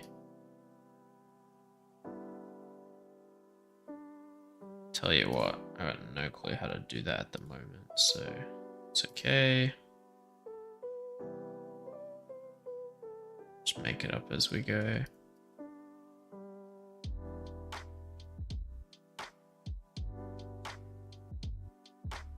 Something like that.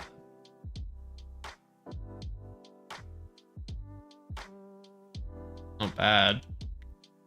It's not good either.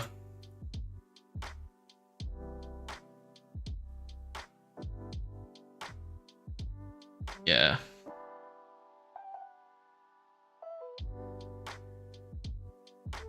It's a truck. How good. Should we make this one layer up? I think so. Just grey it out. Grey it out? Black it out?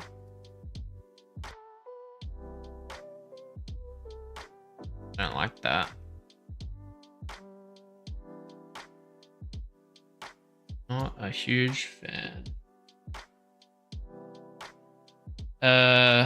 Yeah.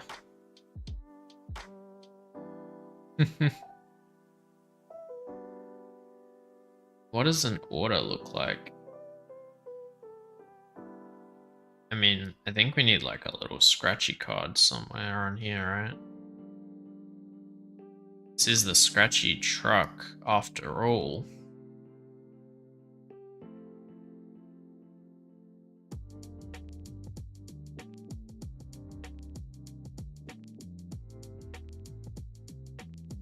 Oh no, it's uneven. Can't deal with that. Let's redo this. 2 by 2 by 2 by 3.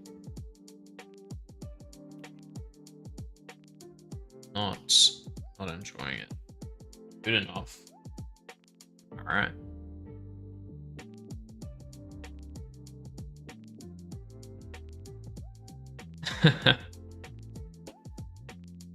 Yeah. This is the scratchy. Oops. Whatever. Color it.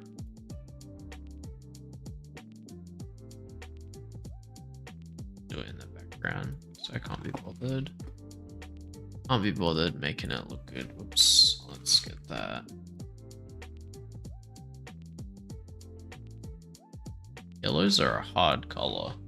You're gonna match them. You make them look good with other things.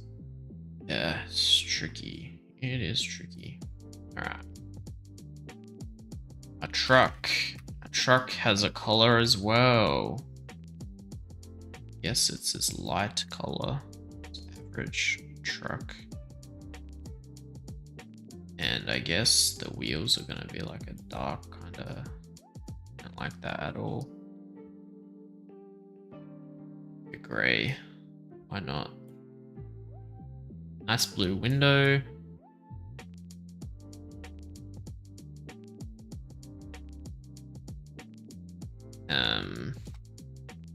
We just copy this color, get bigger.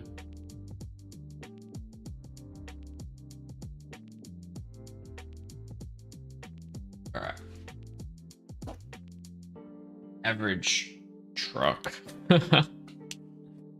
you know what I don't like about the truck? It is not even. Oops.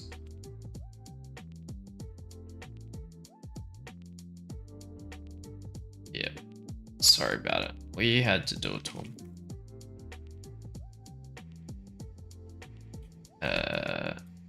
That's better.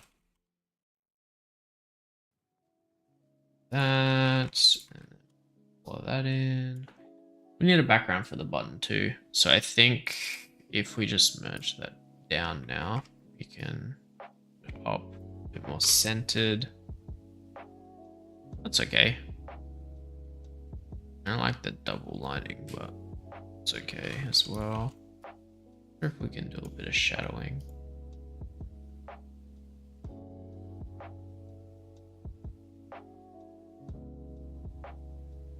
It's too thick.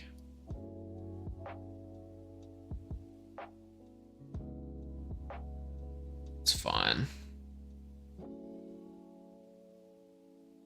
Can always fix it later. Put some bright spots. barely see the difference. Okay. Something like that. Something like that. Yeah, it's not bad. It's a truck. What do you want from me? We should probably go lighter blue here.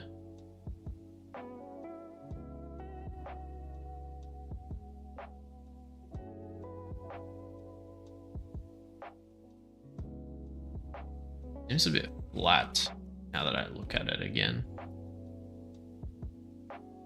Maybe we should do that.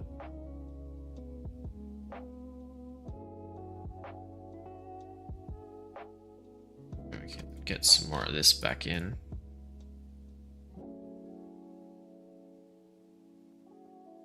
Something like that. Yeah, it doesn't look half bad. We need the background though. Background and then the truck itself. Cool. Let's have a look. So do we want it to be a light color? Probably not. Make it more of like a peachy kind of color. Pretend like I'm not colorblind. We'll be right.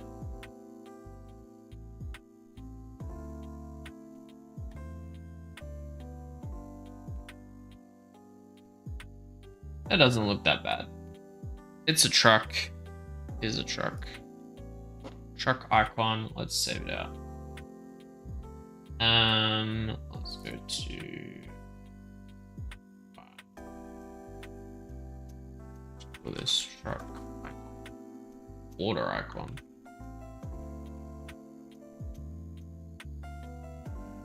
And we will just make sure we save out the PNG as well. Cool. Don't mind if I do. So, we've successfully drawn something, which you know, not used to the whole drawing thing, so that's good. Call this the order button, and we can make an order. Our button itself, in our UI, our order icon. Oh, look how small it is. I'm gonna do something about this viewporting, I think. I'm gonna do some proper research, probably off stream, learn how it is, and then we can work it out, how to do it properly. Just probably be a bit boring to sit here and watch me read documentation for like hours. So can we keep aspect ratio? Yeah, there we go. Doesn't need to be too big. Does not need to be too big. I will make sure it's back. Yep, up here. Run the scene. What does it look like? We want to be able to click it, so that'll be the next thing. I'd love to do some proper hovering and stuff on buttons, but yeah. So we click that, we're gonna have a UI menu, which I think is gonna be like a list. And that should be pretty good, I reckon.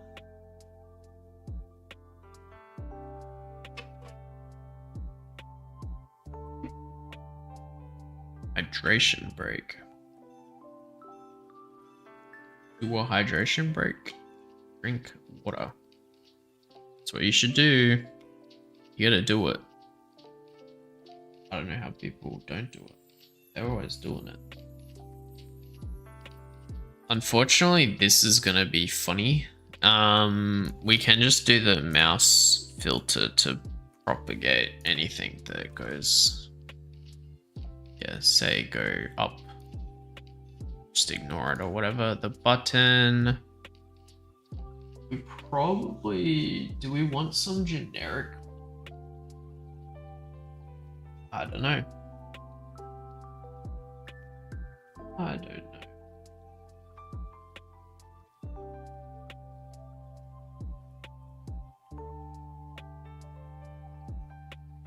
I don't know about that. We will have a signal, I think. So yeah, maybe we'll just create a script for it. It'll be simple, pretty simple. Not in the scenes. UI. It is in the UI though. Why? Is it? I think it's in our. Maybe we can go nights, and then in our night we've got our order button.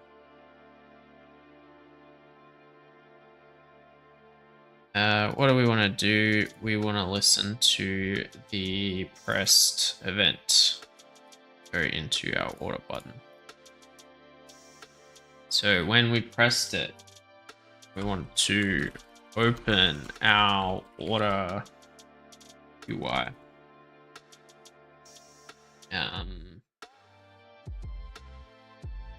Set the game state to ordering. I don't know if that matters. Ignore me. I will ignore you. Thank you. Yeah, pretty simple stuff. Our order UI, we're just gonna emit a signal, I think. We can emit our signal to our night manager. Or our night manager can have a signal. We can have a signal to say, I don't know, order inventory. Something like that. And we can connect it to a new function, which we can call order. And we have a function called order. And what are we gonna do here? Handles opening the UI. So toggle UI. Order inventory toggle. Oops. Toggle order UI. Value. So the order UI dot visible is going to equal to value. What is the value? It's a bool. Order inventory needs a value to bool. Toggle ordering. Toggle ordering. Toggle order UI. Order UI dot visible is value. Perfect. We need to know what the order UI is. Order UI. It's probably just like a control for now, so nothing crazy. Cool. We need to emit that from our order button. So we need to go to our game state dot current scene.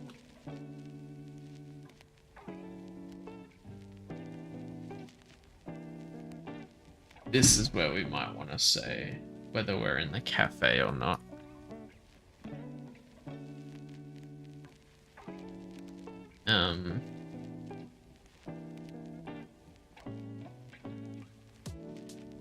Realistically. Because yeah, when we go to scene path, how do we set our current scene? Update current scene. Where do we use update current scene?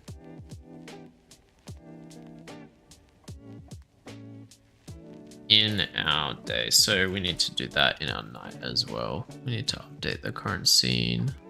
Where's our bay night. Update the current scene. So then we know, you know, do we save our order button? No. Current scene dot.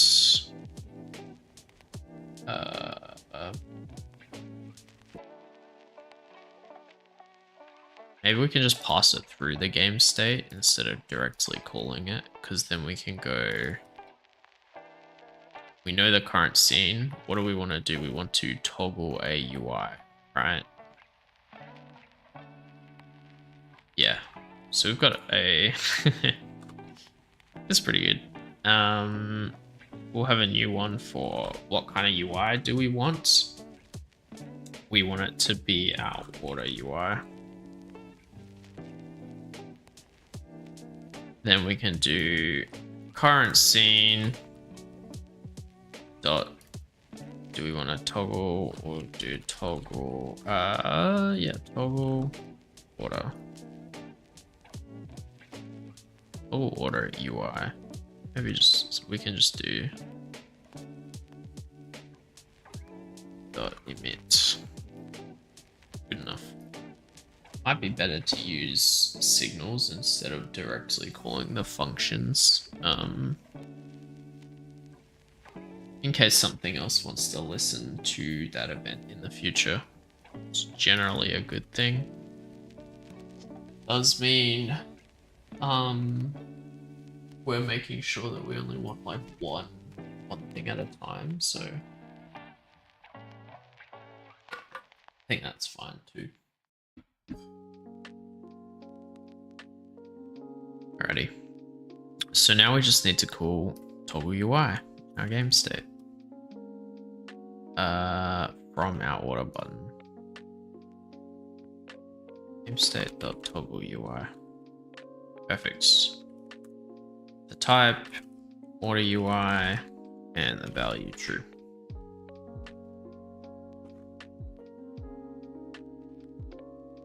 Open our order UI.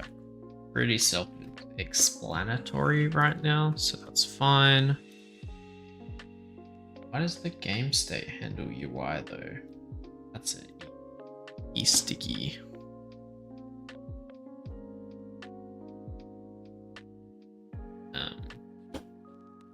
It's definitely something we could fix later. I always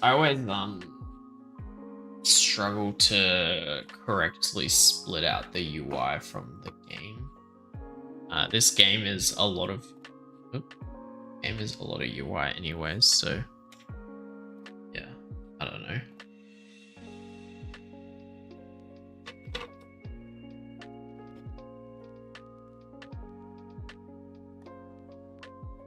So we toggle the UI. We do need the order UI itself, so we're gonna have to create that. We kind of want to just copy our team maker, so it is just a control node, easy enough. Yeah, I don't know what else to say about that. Apart from it is easy and good and fun and good and easy. Do we want to duplicate it? Maybe. May as well, right?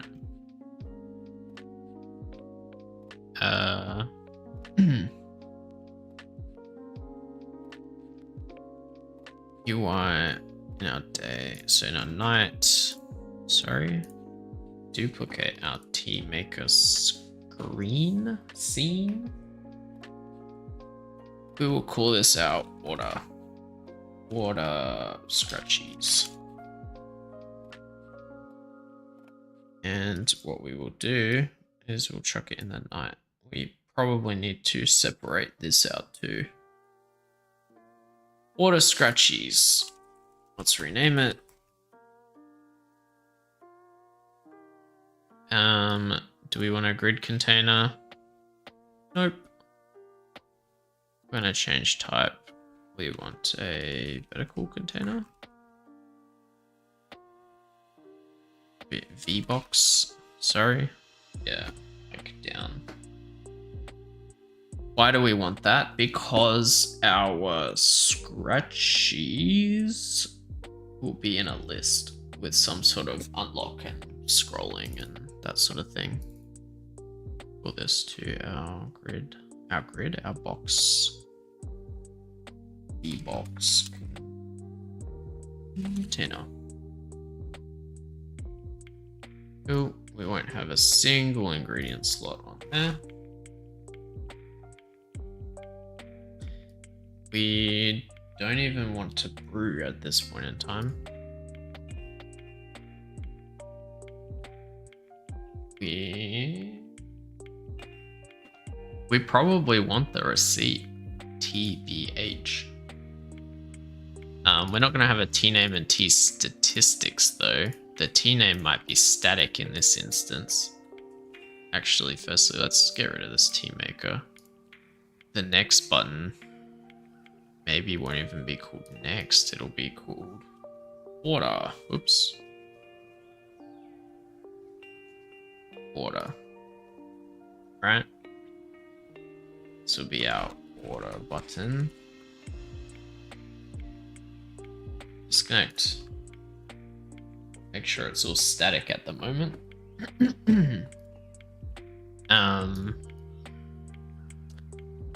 That is very long.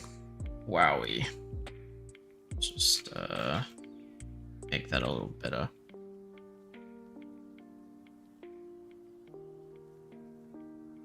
Something like this. The receipt is pretty good. We want this to just update. So I think, what do I want to do? What does an ordering file look? I guess you kind of want it like a shopping cart or something. Like if you think of, you're thinking like old school ordering systems, they might have like the, I don't know, the UI will have like the image and the thing. So it'll say Scratchy. You want to be able to open and look at the Scratchy details, and then you want to be able to order. It was like a game unlock UI look like.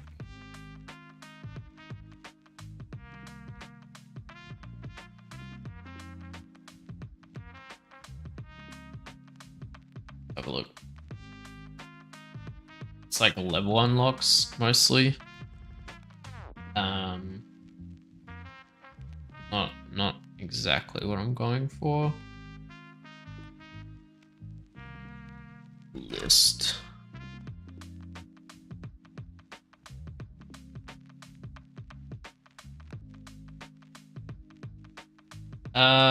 Yes, this could work. That could work. Probably. I can't do that if I'm just dragging it. Let's have a look at this. Is that better? Yeah. Something like this, because this is kind of like a list. You can scroll through it. You have like some sort of icon. Maybe it might show the Scratchy. You'll say the Scratchy name, so it might be like the, I don't know, super rare only ingredient Scratchy. And what will it have on it? I don't know. I do not know. Whatever, really. Would have anything on it. But yeah, I guess it could be like a drop down thing where you click on it, it expands like a section. I don't know what those are called. I should know. What are they called? Like not carousel. Called something. Oh. Ugh. In the UI thing. I don't know. Maybe like when you click on it, it like does like a shows the full Scratchy. I don't know. But we also want a quantity next to it. So I think that's what we're going to go for. Just do that back there. Yeah. That's what we will try to go for. So instead of the receipt will have the like order name or something. I don't know. Shipment. Shipment name. It could be like shipment 1, shipment 001, something like that. And have up to 1,000 shipments supported via the UI. Oops. Oops. Shipment 1. How good? Can we make that a little better? Yeah, so our first shipment, what is it going to have? This is going to be shipment details. Kind of like that. I don't know. So we'll have scratchy, I don't know, scratchy name. Scratchy name, and it'll be like, I don't know, 1x1 or something like that. And then we can have, you know, let's just populate it with some actual data. It's probably better. I have the cozy blend. Right, the cozy blend. What is that gonna look like? I honestly think this should be a grid as well. Let's do it. Let's make it a grid. Let's make it a B-box container, and we can add an item which is just a text, but we could make it a grid container.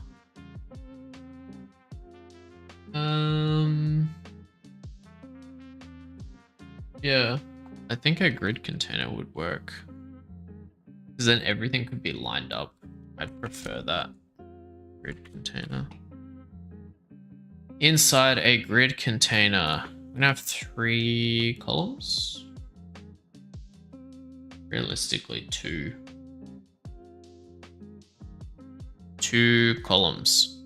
So we'll have the shipment name. We'll have the scratchy name. And then, Alright, firstly, let's center that, make it a bit larger.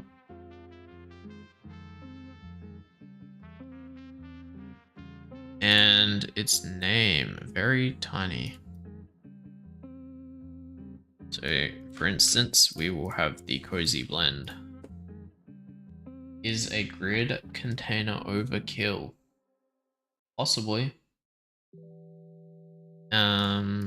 And we're reusing UI here, so it makes the game look a little boring as well. Probably want to rehaul it, but hey, it's not my problem. Why is this?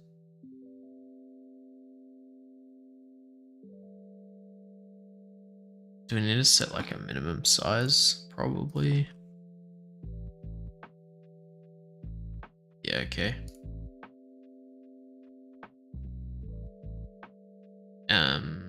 Minimum size, I don't know, 640, 480 by 640. Pretty close. It's pretty good. Whoever designed this UI they're getting there. 600. Whatever. Scratchy name. The X value, let's make it like, I don't know, 128. Not even. What's Windows calculator time? What is 480 across? Let's divide it into segments of like 5 to 6. So 80 one side. So let's say you could be like 400, right? Yep. And then, I mean, 64 is fine as well. And then this one, the second one will always have a 80 by 64. And this will be the value. Probably not the best thing, but yeah. Scratchy 150. So have like X1, what the UI will look like. I think the first value will always be like, so if we just duplicate these, right? The first one will be like the table header. So we'll have like Scratchy and then TY, like that. Pretty good. Don't mind that. Then you can just append 2 new things and then it adds them on. I don't mind that at all. We need some code. We like code. Ideally, this could be X99. Apparently, we can only go to 99. And when we backspace it, it doesn't set properly. Interesting. You could set it to like, not down, 64, 96 or something. That'll fit it. Nice and easy. Yeah, I don't mind that. Definitely something to improve. You can also make these first ones a little fancier as well. And make sure you don't remove them. This grid container is going to be our order UI. Our order UI, our receipt table, something like that. How to spell receipt? Receipt. Spell I before E. Except after C. I before E except after C. Received. Our receipt table. We're receiving it. Don't mind that. Oh. Stretch time. Roll the shoulders, you know? Get it going. Yeah, I think that looks good. This could be like a little too high up, you know. Move it down a little bit. Do like 580 or something.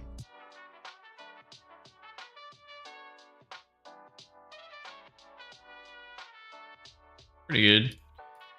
And again, you can do stuff like center it.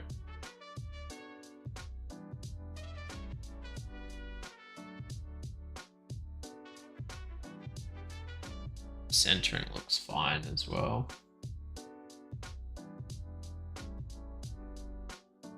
Cool, so we're gonna need a script on this to say always keep our first 2, pretty much. So yeah, I think this can be in an order instead of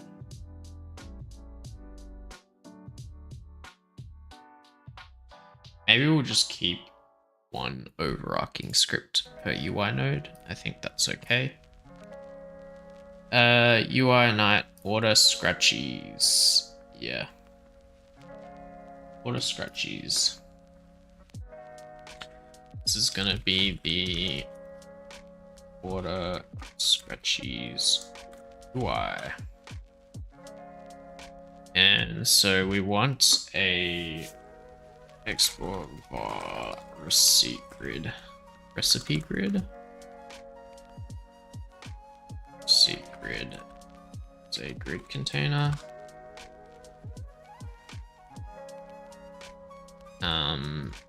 What else do we want? we want next the scratchy container. It's a VBox container for now. We want to be able to populate each one. So func populate scratchy container. Whoa, we got a raid. Captain Anosa, how's it going? Thank you for the raid. Appreciate it. Having a nice stream this fine Friday evening. Proper raid. Got all the crocodiles entering the chat. Uh-oh.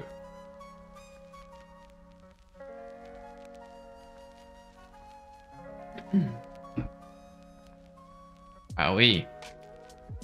Got a few people coming with you. A few crocodiles. Hope you guys don't bite. Might have to, I don't know. Don't know.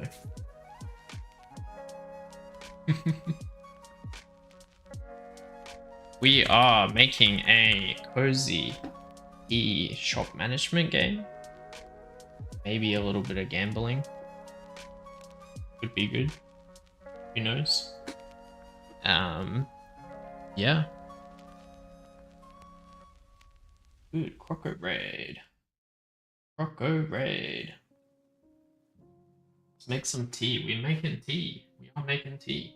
Doing good. I got a lot done on the game jam today. I'm gonna get some rest soon and get an early start tonight. Tomorrow. Perfect. Sounds great. I'll have to jump in and see what kind of game you're working on. I don't want to make you stay up too late, but that sounds really cool. Sounds pretty good.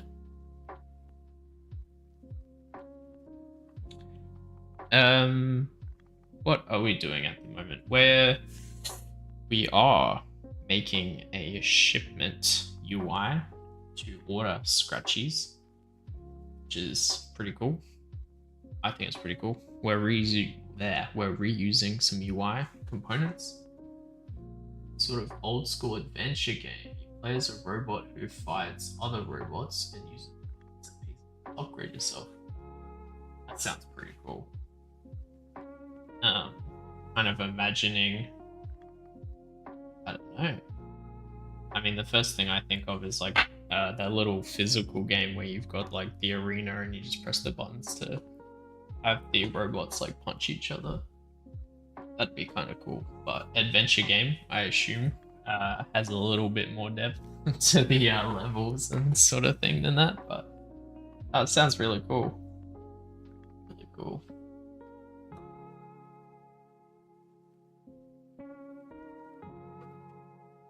Gonna stay hydrated. Pretty good. Yeah.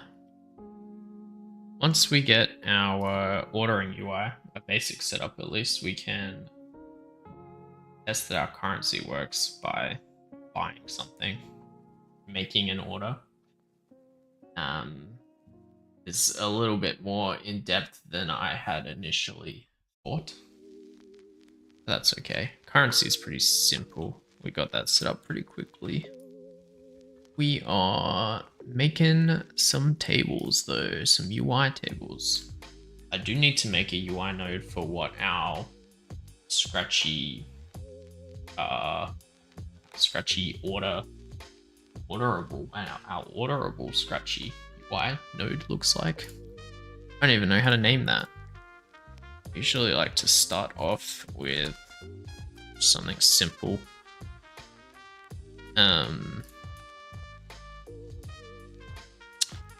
Yeah, that's pretty big. Something like that. And yeah, the minimum size can be fine. So this can be our orderable, whatever. We'll have probably a texture, I reckon. Be pretty good. this can be our scratchy icon. We will also have something else.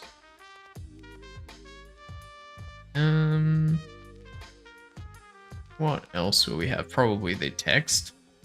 So we probably want a rich text label.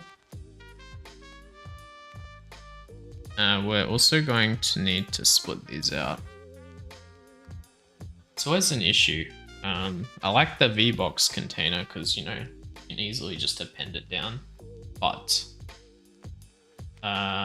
you can't easily align stuff. But if it's within the control nicely, then, you know, should be right. Because you should just be able to, yeah, set it to the left kind of thing. Have this part in the exact middle. And then have it on the end. So we should probably add some text so we can see what we're doing.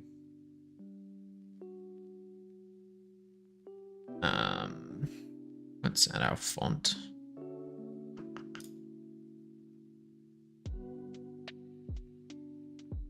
Cheeky font, don't mind it.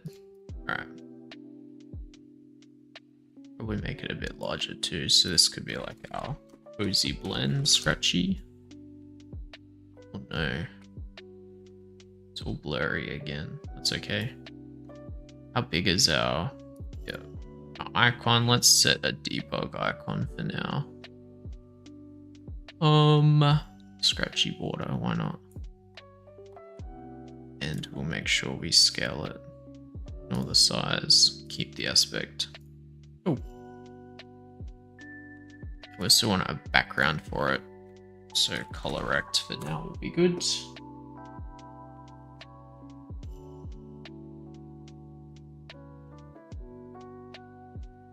We should probably set this to the parent size. So what is the width of this is the question. What does 640 look like? That's way too big.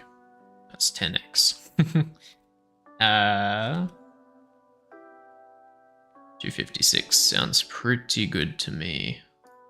We set this to 256, then our color rect should also be 256 by 64. Oh. Probably want a collar, would be nice.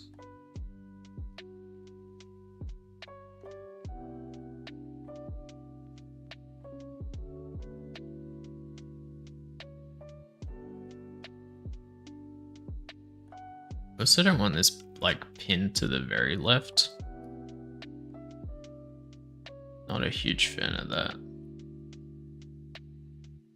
We can pin it a little bit to the left and then our label. We can pin that central, but I don't like that. We also need some sort of way to, you know, plus and minus how many we want. I think in terms of like web standards, you have like a minus and a plus button, and it might have a text input field where you can just type in, I want 10 or I want 100, you know. We also need a cost. That's probably the main part to be able to test the currency. Is to set how much it costs.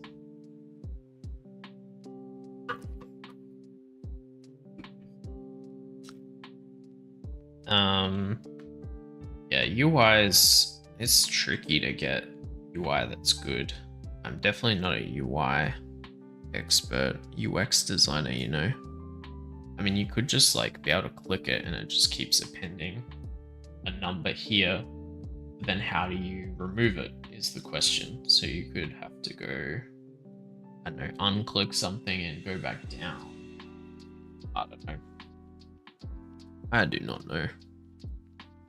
I really don't like I changed the font size.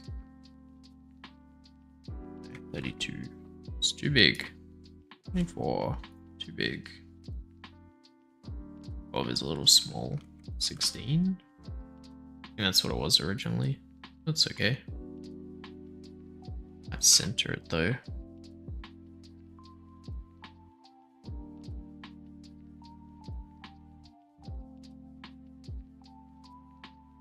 I think the actual icon's not centered either.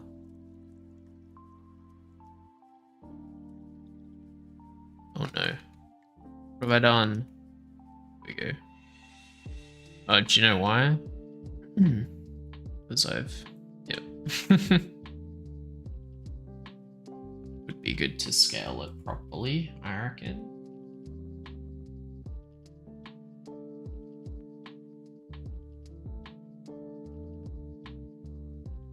Cool. And then ideally we can just duplicate those, right? Yep. Good to test. Good to test. Got 10 of them in here. You do want to like clip the contents. I think you were having this issue the other day. That's okay. We'll work it out.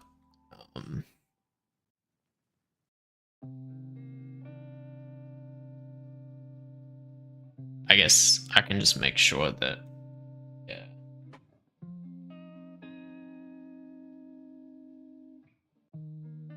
If we scroll through the VBox container,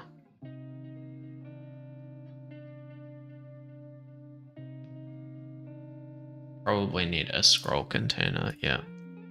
So let's have a look. Do we have a scroll container? B scroll bar. Probably we just want a scroll container. Just chuck it up here. This as a child. Do we need to set the size? Probably. Oh, look at that. That's pretty cool. I don't really know how the current horizontal scroll value. Interesting.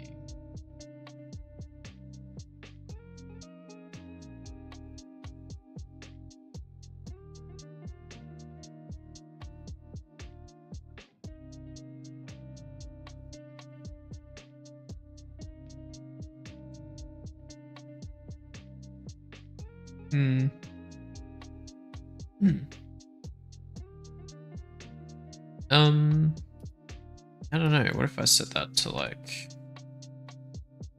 vertical to like, I don't know. What did we set? 60. I don't know. Like 256, let's say. I'm assuming, okay, that's actually the scroll value. We probably can't edit, right?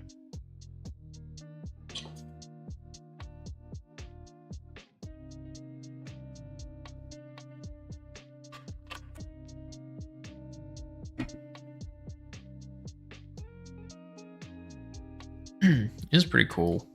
We might set it in the middle. I think we will off-center it a little bit. Oop. Move that to like here. That, something like that would be fine. We probably don't need it as large tool either. Just shrink it. Then all we have to do is make these a little bigger. How do we do that?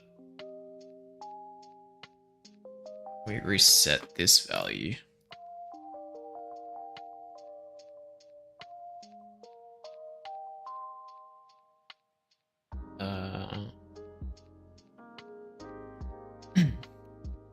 Be interesting. Wonder if I change this to like, that doesn't seem to do anything. seems like you can, like if I kept appending these, right? Yeah, the scrolls works by the looks of it. It's reactive to that, but yeah. Don't want to have to delete those all again. Making it larger would be nice. Don't know how to do that. Do not know how to do that.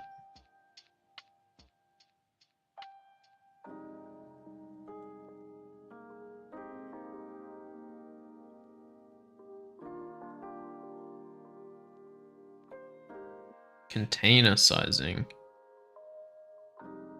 Oh, okay, so what happens if I do something like this? I don't understand UI enough in this engine. Oh, interesting. Because we almost want to double the size of this now, right? Yeah.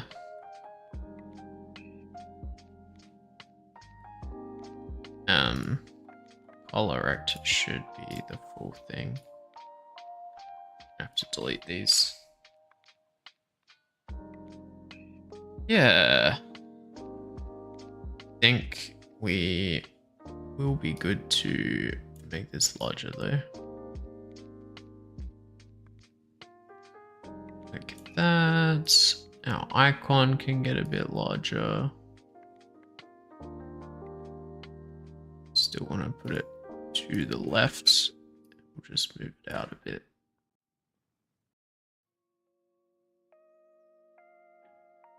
Probably want the text to not overlap and be a bit larger.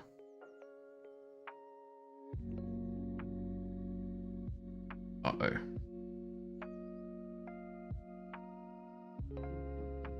It's pretty good. I don't mind that.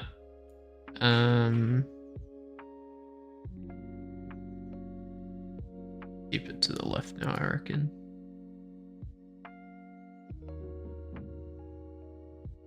Yeah, that's not bad. Not bad. It is still like half the size of the container though. We could potentially add some sort of buttons out here. Would be good. But yeah, now if we duplicate some of these. Oh. It's pretty good. Pretty much what I was looking for.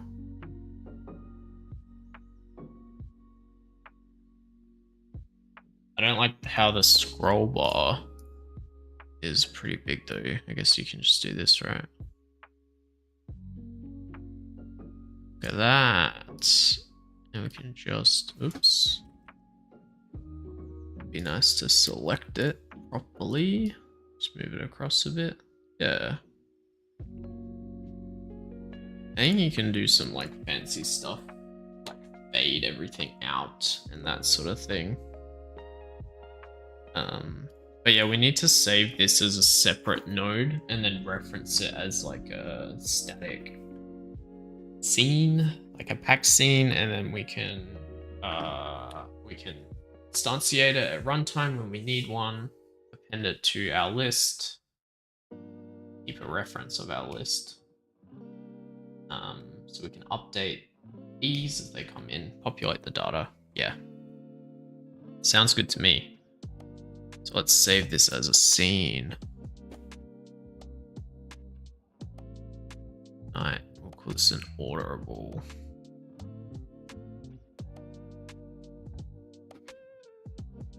Then we've got a script to populate our scratchy orderables, something like that. Oop. So when our UI is ready, probably not what we want to do. We can call this externally, or we can have a func setup. Yeah, that we can call externally. And we can call populate scratchy orderables. What we want to do is also have something to handle. I guess we can handle the interactivity a little later. Let's add them. So we need a database of scratchies. Then we need to load our scratchies into our scratchy container. So how do we do that? We can either pass it. We can pass in our list here. So this could be our, I think I've got, let's have a look. We have a tea database for tea recipes. We probably need a scratchy database for all of the scratchies. And we could have an unlocked value on a scratchy as well. That'd be pretty good. Because then we can work out a way to hide from the UI if they're not unlocked. And yeah, go from there.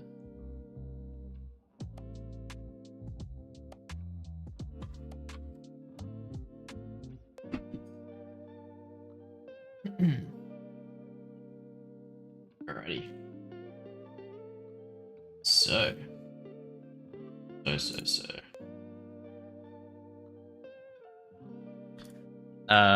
Let's start thinking about that. So I guess the first thing we want is we'll have our orderable node, and that can be packed scene.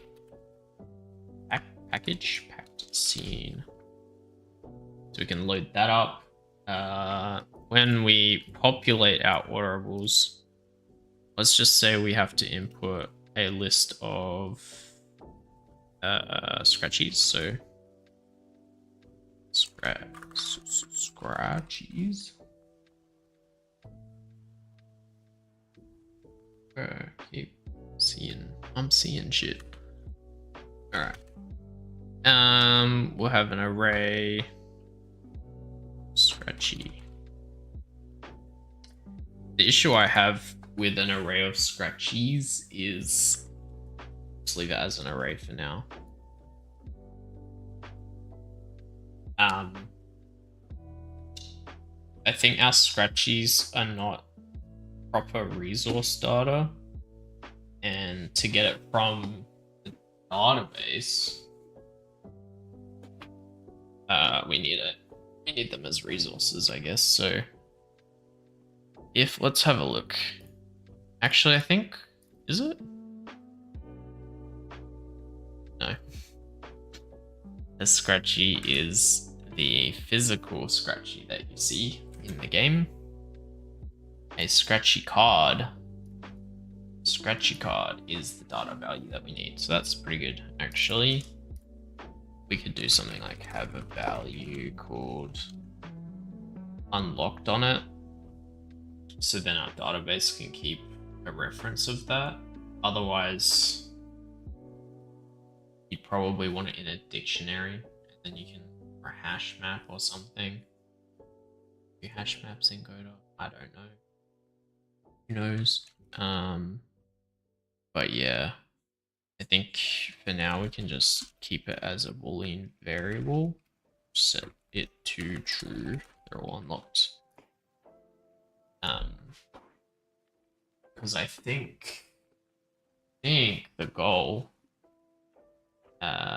with the database is you could load all the scratchies from, I think the best way to go is to load all the scratchies from the data folder that we've got.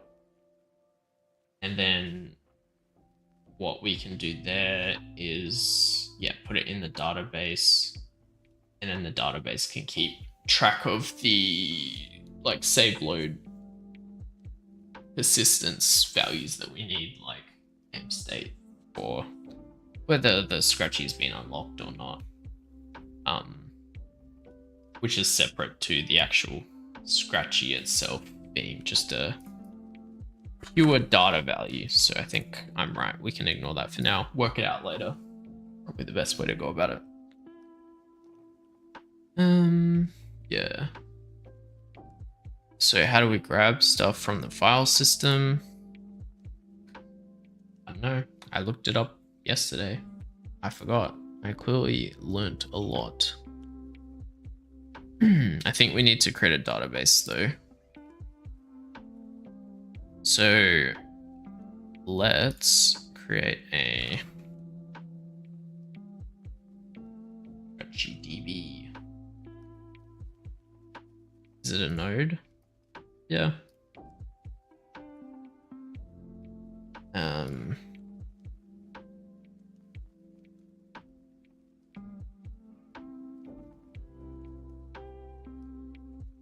Scratchies.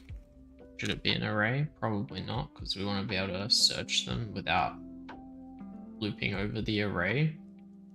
They can have a key. It's a dictionary.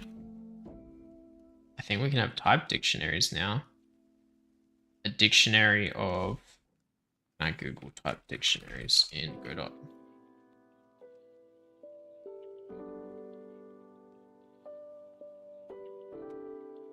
Have a look at the... let's have a look at the docs. Can I just click on it here, actually? Nicer. We pretty much... The key we want is probably the name of the... Probably just keep it as the name for now. Be good enough.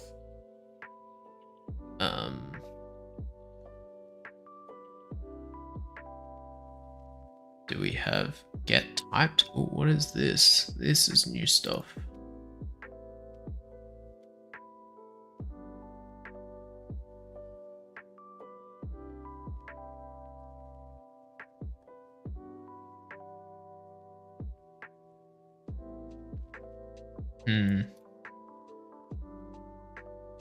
Not sure if the documentation is a variant, so it could be anything.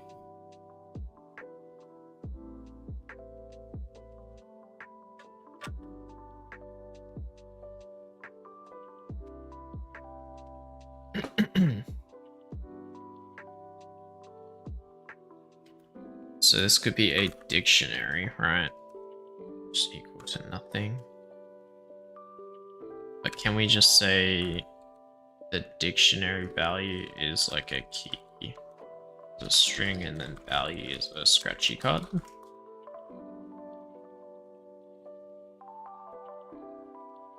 Oops.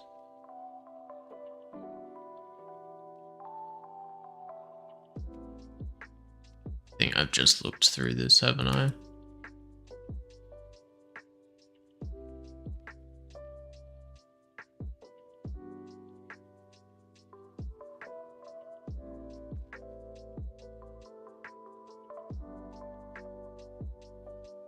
I guess we can just leave it blank.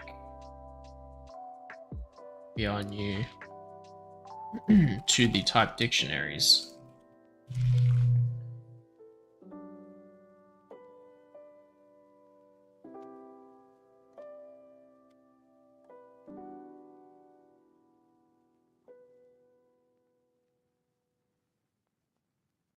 I think that's fine. I mean, we're not going to have any data in it. Let's see if we create a node of this, right? Let's do this. Call it A. You know what? I haven't named it. Oh no.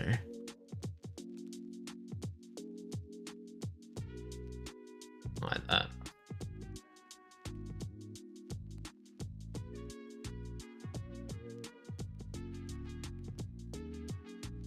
Yeah, I guess it could be anything, right? I'd like to know how to type it. Would be good. So, okay, string. Let's just say it's the... I mean, I don't really care. I just want to load it, right? So, load data. From, I don't know,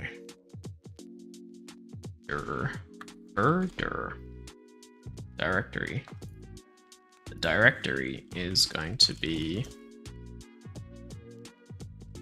keep this out of here, keep it. We don't want to edit that. We do want to edit the directory value. So directory path is a string.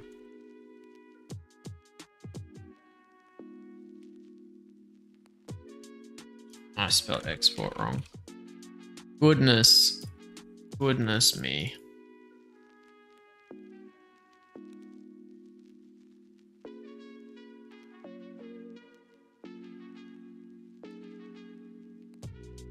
What's wrong with this? Cannot find type string. I can't spell. I've lost all ability to spell today, which is very good. It's not just today, it's every day. Let's go to our Scratchies, ScratchyDB. Cool. Now we just need to work out how to grab everything, which is a good question. My headphones, what are they doing? Can hear them. They're making noises at me. They don't like me. That's okay. So when we load our data, how do we do that? From the directory path.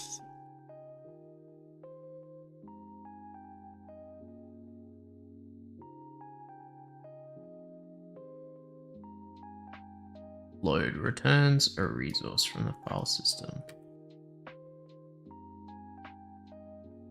Equivalent to using resource loader.load. With cache mode, reuse the cache. Okay. I think that's what we want to do, but we need to iterate over everything within the directory first, and then we will get there, I think. What are we looking at? GD script? We're looking at the entire GD script. Cool.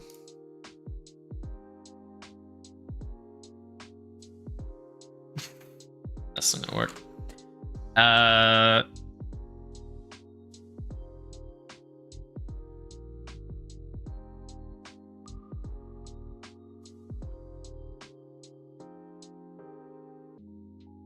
think there's a good tutorial about loading resources.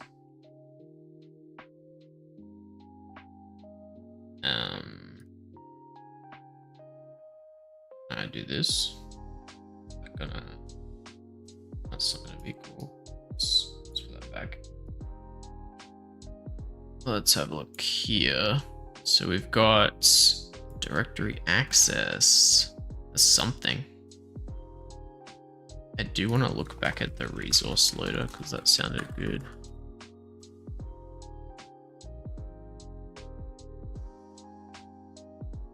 Let's have a look.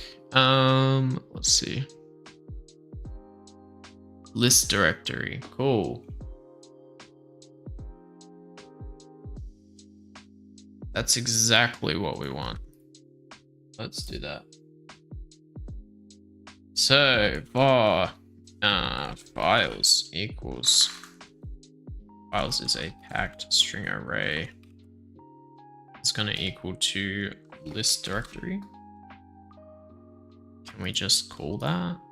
Do we have to go resource loader.list directory? Yep. And then directory path. Perfect. Once we have the files, we need to iterate. So for file in files, or file paths. Do you know what? File paths, better name. For file path in file paths, we will load var. Just do scratchies dot. Gotta learn how to add to a dictionary. Definitely not my first Godot dictionary. Can we just do that equals, yep, at file path. It's just the name of it, right?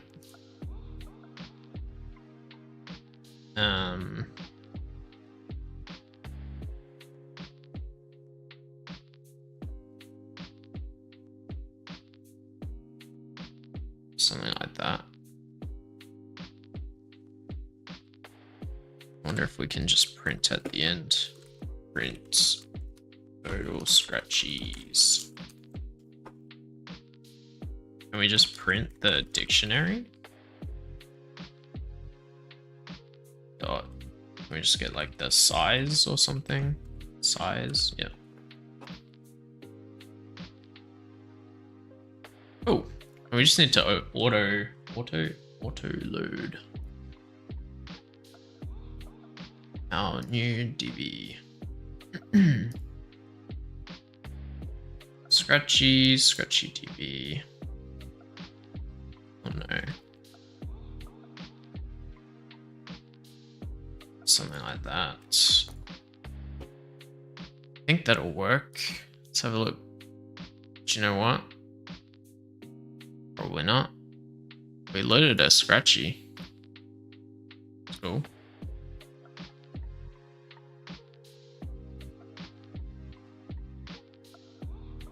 Do you know what? Would be good if I gave it a directory path. That could have been bad. What is it? Res. Can we cheat it here? Load. Res. What are we looking at? Scratchies.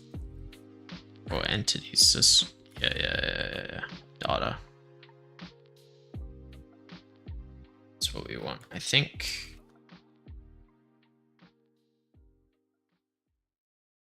We're hacking it.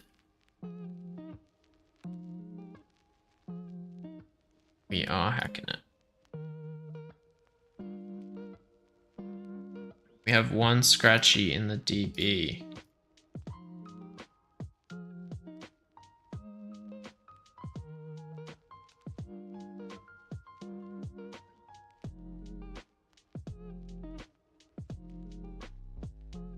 If it was an array, would be nice. Do you know what? Let's put the print inside here.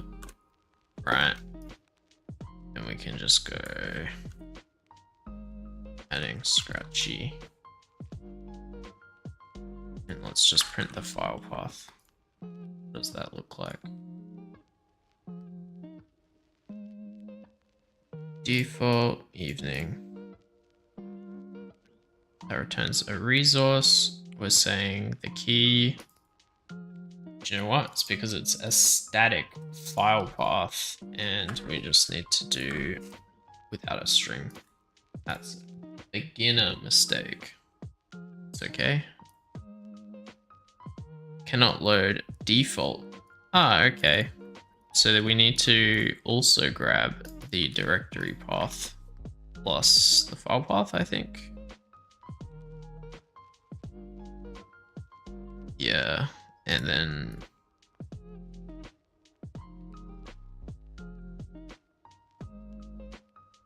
we should probably do that when we actually load the file instead of when we print what we're loading. And we need a something like that. Double quotes, why not?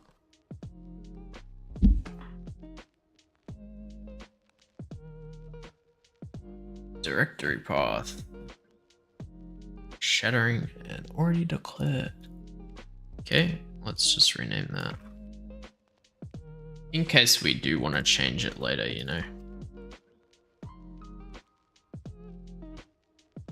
Cool. I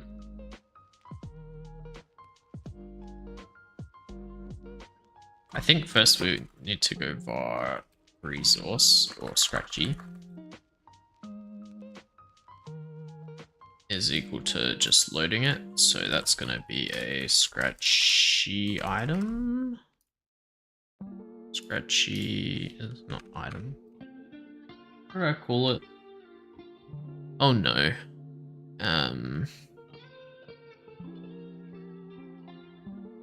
It's right here, isn't it? Scratchy card. Scratchy. And we don't want to add the file path. We want to add the scratchy.name. I think is probably better.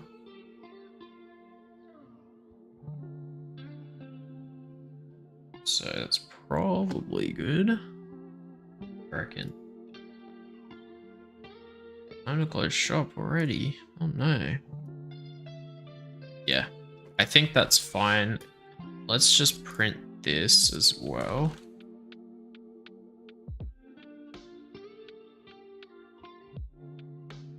Chuck it down here. Adding scratchy default and default.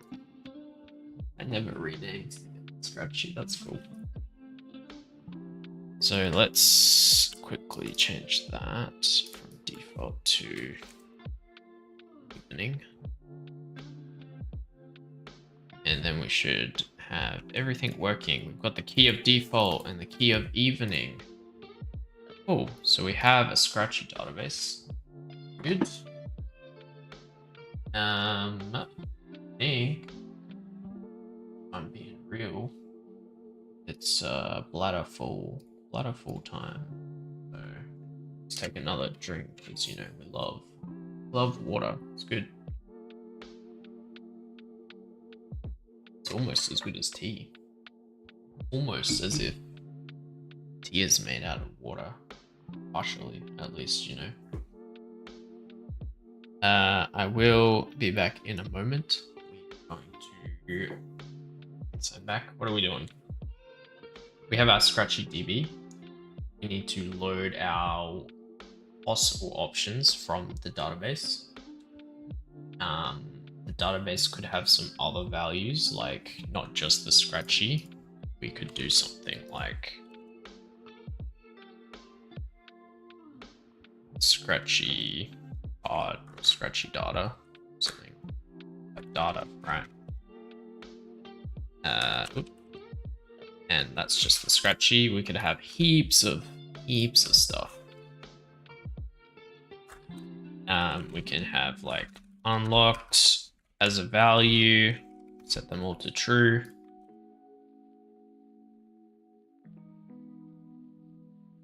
Need a comma.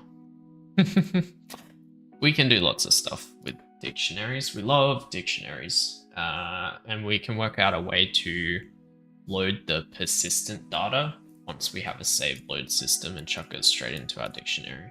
That would be ideal. But I will be back in a moment, and yeah, go on.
We are back.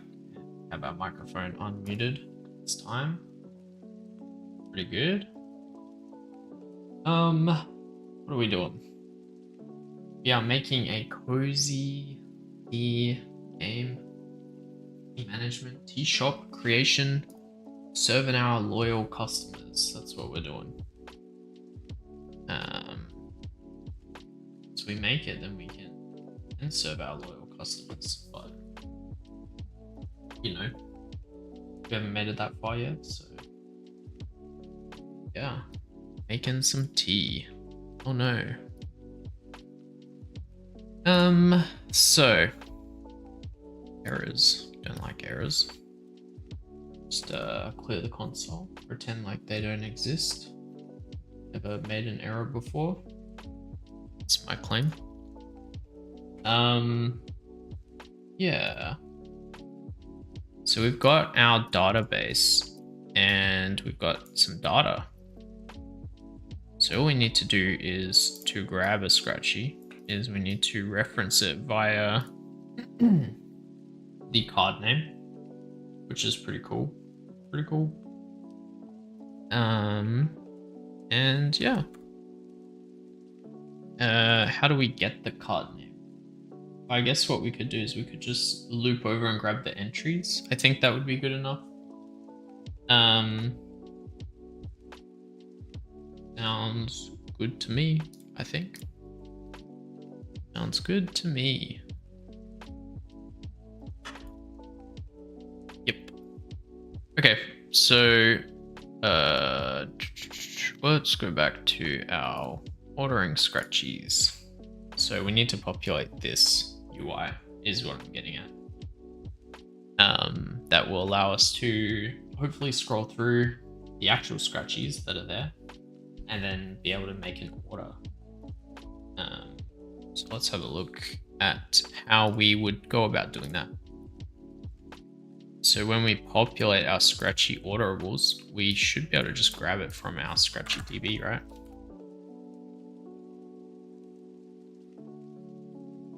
Scratchies.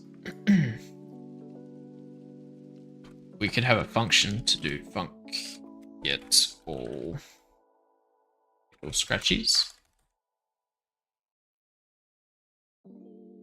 If I could spell source Scratchies.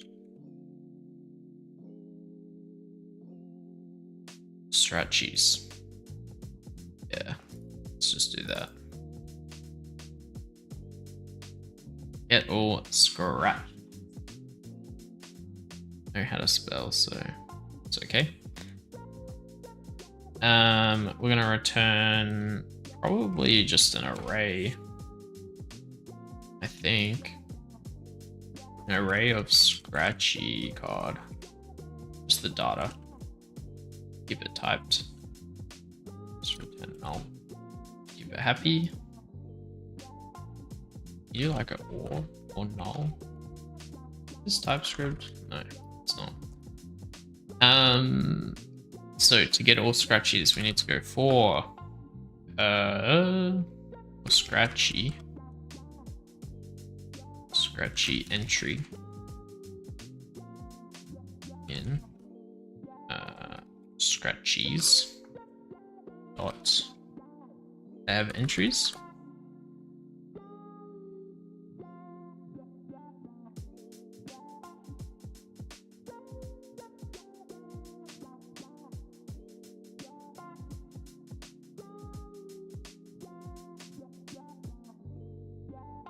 We'll just go in the keys, because then we can, yeah, we can just loop over the key for Scratchy key, or for key, right? Just a second.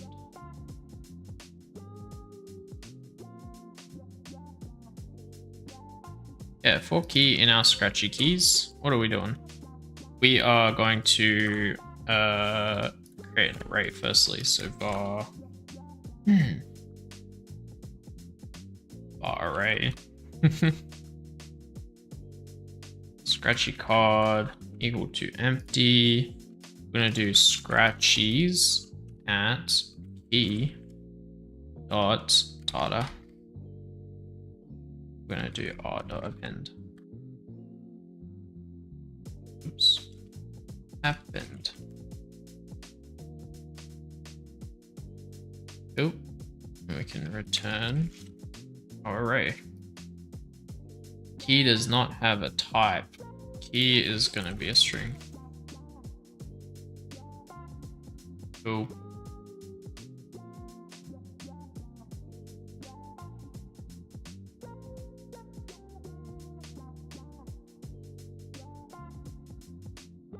Anyways. Argument 1 should be array, but it is a dictionary.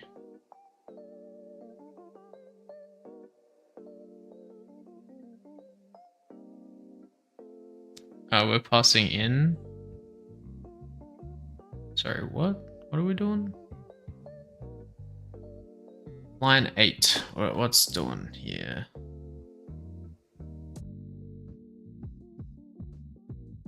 Okay, so this is the issue. We are just saying populate the scratchies based on our current scratchies, but we want to, I don't know why, get all scratchies. I don't know why that, maybe that was erroring before and I just didn't think about it, but yeah, interesting, either way. So we now get all the scratchies, get all the data as an array, then for scratchies, we know that this is an array of scratchy cards, so we can type that now.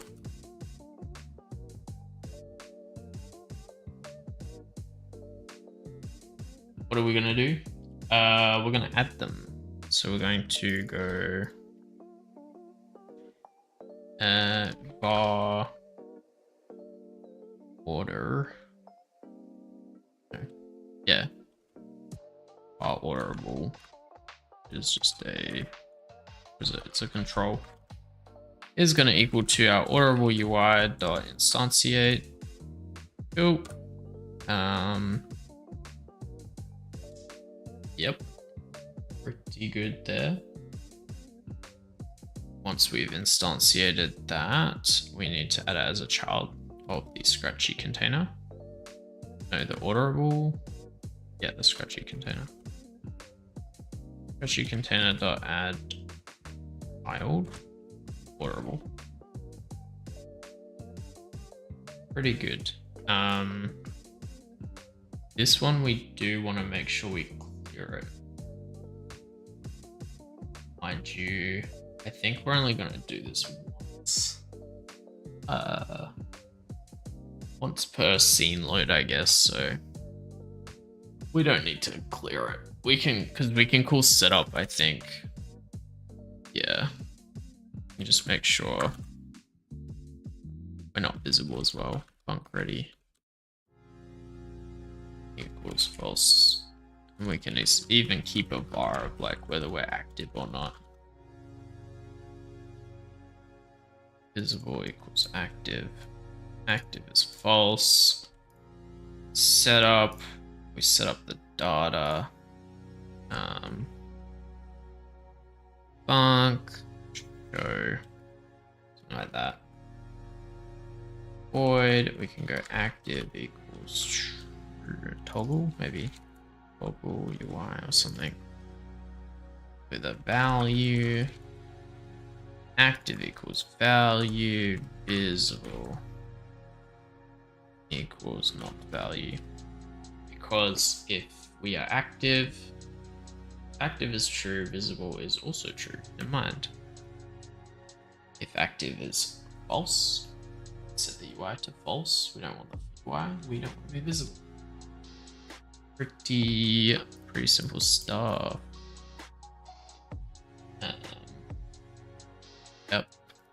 Yep. So we toggle the UI, easy enough. Cool. And we can do something with the active data if we want, or we can just remove it. Or probably just keep it in and forget about it, like I normally do.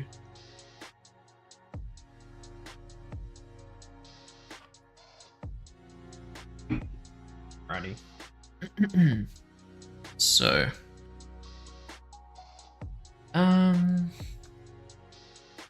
let's have a look. So we're setting up our scratchies, adding it as a child. Do we need to reset the scratchies? I don't think so. I think we're all good there. Yep. So that's good. Now we should be able to populate. We have to populate the actual orderable data as well, because all we're doing is creating an empty one of these and chucking it straight in.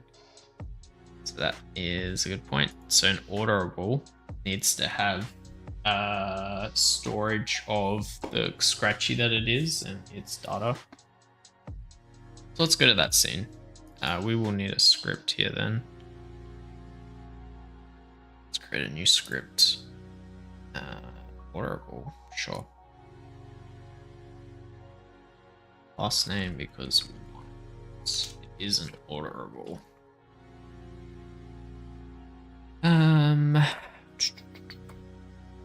Export var our label. Call this the label. A rich text label. Export var icon. A texture rect. Remember correctly. What else have we got? So, func set data. We also want to keep a value of our scratchy card. So our scratchy is a scratchy card. Just make that equal to null by default. Set data, we're going to pass in a scratchy. Yep.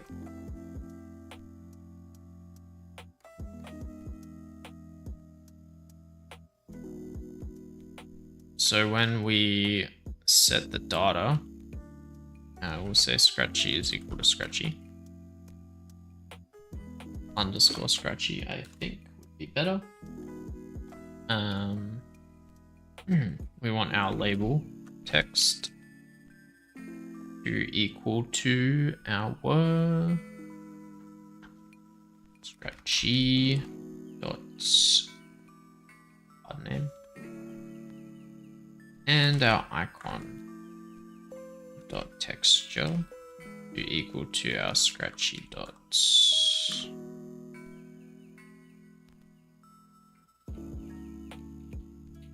Don't have an icon on a scratchy data.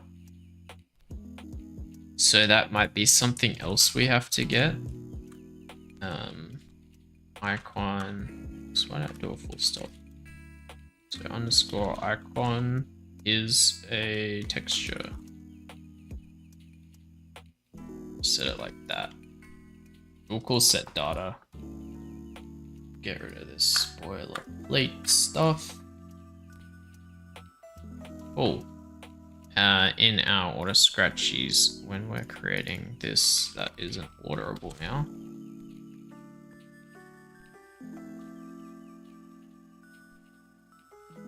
Yeah, it's fine.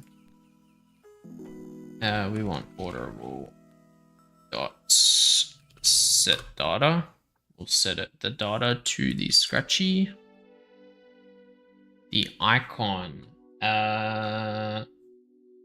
This could be an array of something that inherits a scratchy card, which I might need to implement.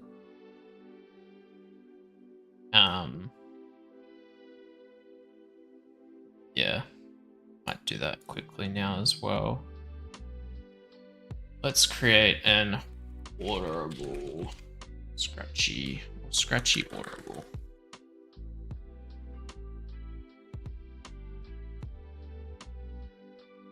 So scratchy card is a resource. A scratchy orderable extends a scratchy card.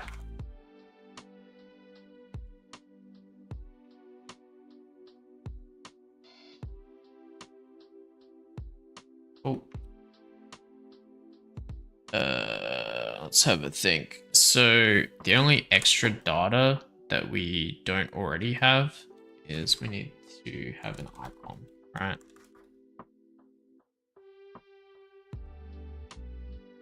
Export bar icon, texture.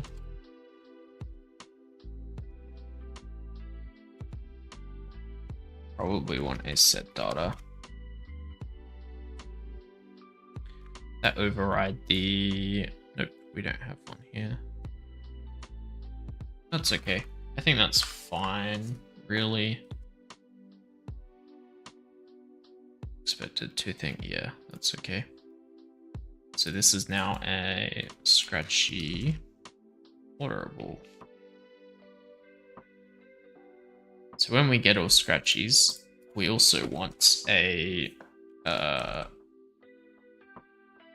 UI, the icon UI, and we're also gonna want a like a texture. Sorry, this is a texture. The icon UI, let's just say the icon UI can be a path, and then we can just load it. Probably a better thing to do. So res, let's just go nice and easy. Have a look.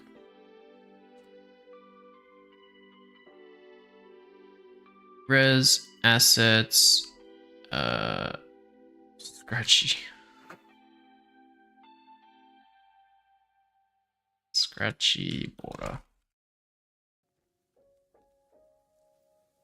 Something like that. So then when we append, we'll do a scratchy orderable dot new.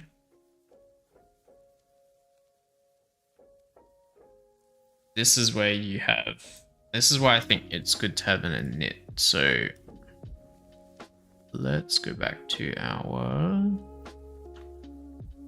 scratchy orderable. Is it underscore init? Init. Like that. And you should just be able to go scratchy. Is the scratchy card. Let's go scratchy. I'm getting very bad at typing scratchy after typing scratchy a lot. So the scratchy card itself that we want to pass in is something that inherits from the scratchy. That sounds a little odd, but it's okay.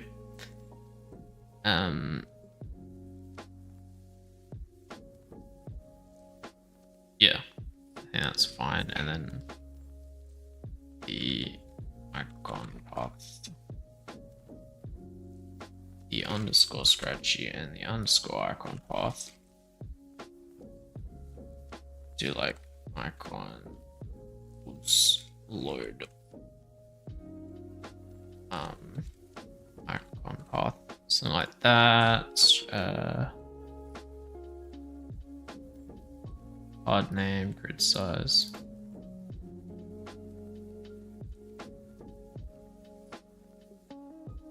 Probably close out some of these.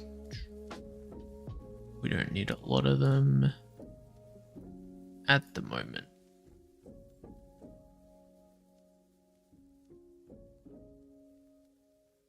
Ingredient we don't need. Scratchy grid we don't need. Okay. The actual scratchy would be nice. Did I just close that? Probably. Nope. Grid size. Ingredients max. And ingredient pool. Nice. Card name is scratchy dot card name. Grid size is, can you guess it? Scratchy dot grid size. Ingredients max equals, I don't know if you can even guess this one. Oops, I can't clearly. And then the ingredient pool. Scratchy dot ingredient pool. That works. This we need to fix up. So bar scratchy Godot scratchy orderables.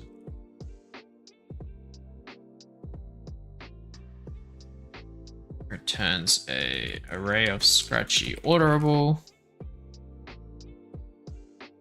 Okay, scratchy orderable is a scratchy orderable. Probably just type it out, it's quicker. Is equal to scratchy orderable dot new. And now we can pass in our scratchies at key dot data and scratchies at key dot icon UI. And we can append it.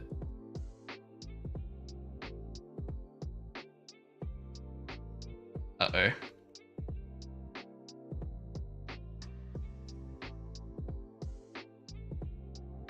Something like that. We probably just want to grab our scratchy as well, which is just what? Subdictionary? Is that an object? I don't know. What do we call it? Not sure. Is gonna equal to scratchy as a key.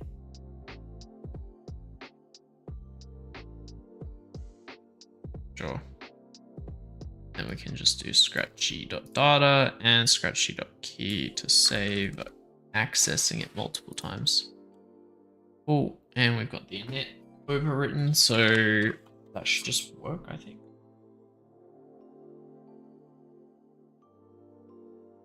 We need to reference this correctly though. In our order scratchies, get all scratchy orderables. Orderable, when we set data on the orderable, we don't need to because we already have it.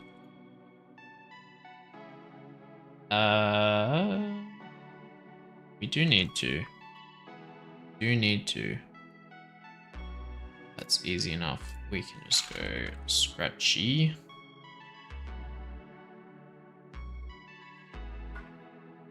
Change it to an orderable. In here, change it to a scratchy orderable.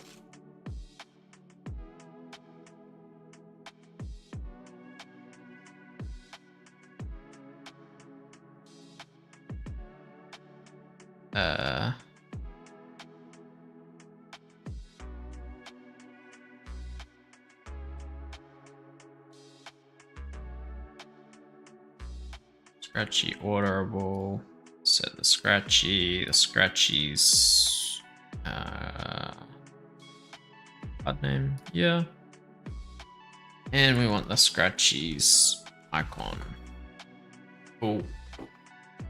Does it work? Don't know.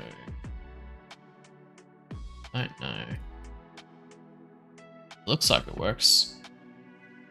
Code works. Code compiles. Does it compile? I don't know. Saves. Is that compiling? I think so.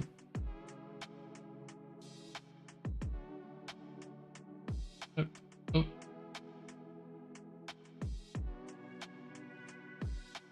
It's cool. We're at nighttime. Go to order. Oh no. We haven't set our data correctly. So let's have a look. Our label, we need to set that. And our icon. Set the label and the icon on the orderable. The order scratchies screen. Have a look. We have a scratchy container that we need. We have a receipt grid. And the orderable UI.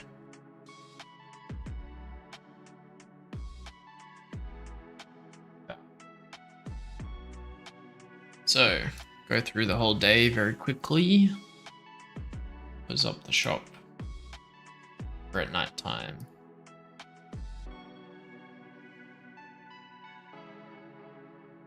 Okay. So same issue, we didn't fix it. Which means we probably want to do something here. So handles opening the UI. What is this? Our night cafe. That is this. No, it's not. No, it's not, because we need to set the UI here. Well, we haven't added it to the scene either. That's cool. Let's do that. Nighttime, we've got our water scratchies.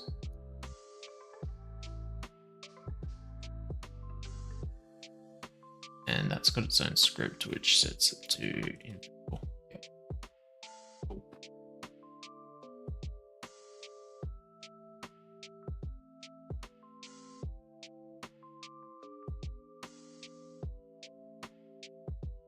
Visible type bool. Why is it a bool?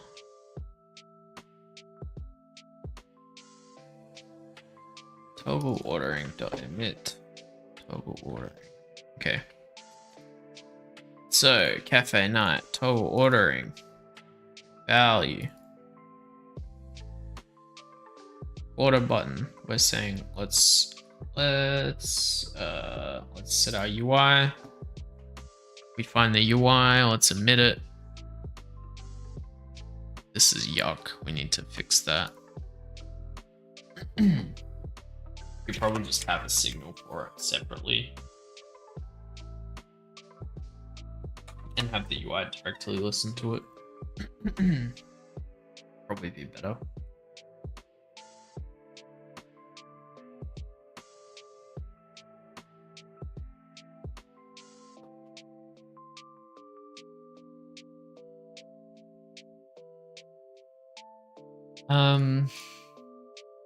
So yeah.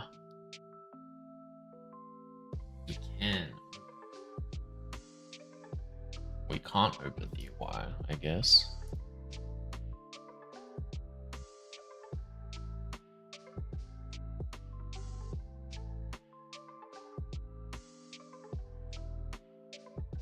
A cool toggle order UI.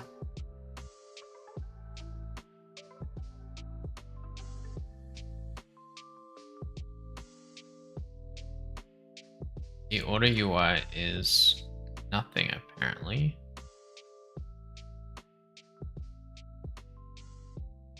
Let's have a little bit of a closer look. So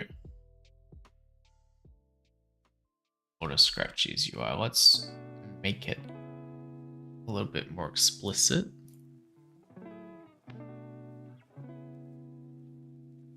And let's assign it. It was saying it was nil. Shouldn't be. I think. I don't know. Okay, it works. We need to make sure we clear. We do need to clear it. Just for the facts. Does it actually work? No, we can load. It looks like it's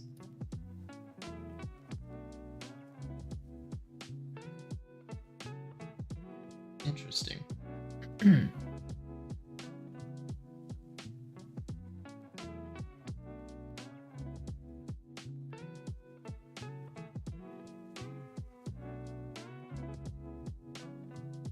So I think we need to yeah, so firstly let's delete the let's clear the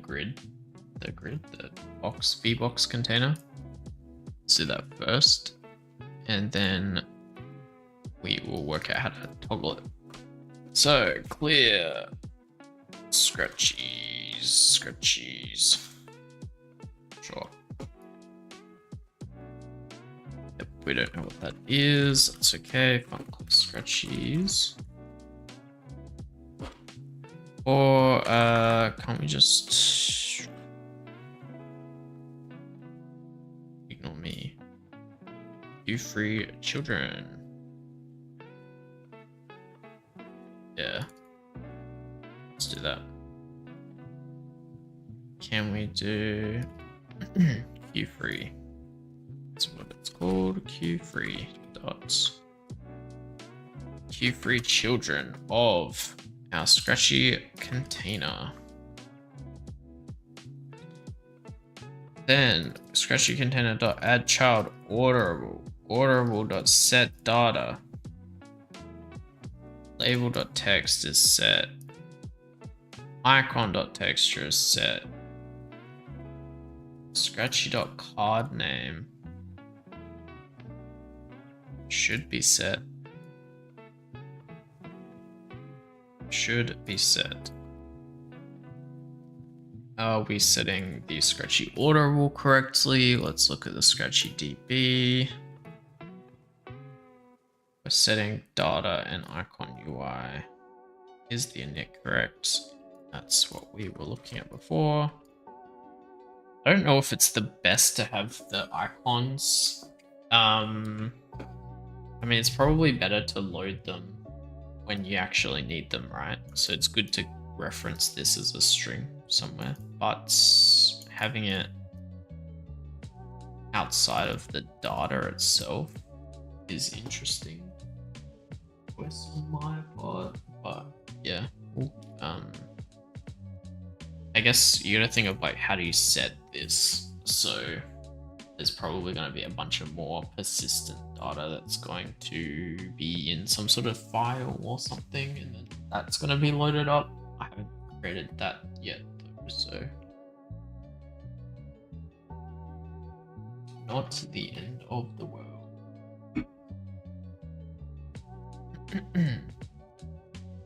Just the average hydration user, water user. Alright, so we should be able to clear these now, thanks to the code.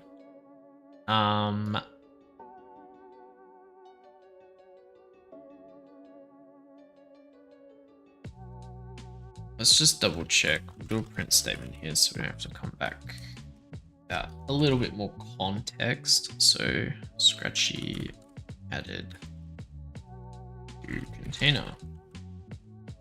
And we can just do orderable dot, I don't know, the label text, right? Does it have UI? It's a good question. Good question. All right, so firstly, these weren't cleared.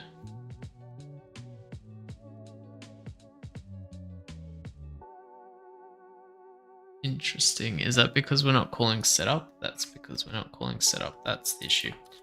All right. So how do we call setup when we toggle the UI? Let's call setup if active. Cool. NPC walking over. Before we serve them, we're closing the shop because we're testing the nighttime. Oh no. Toggle UI being called.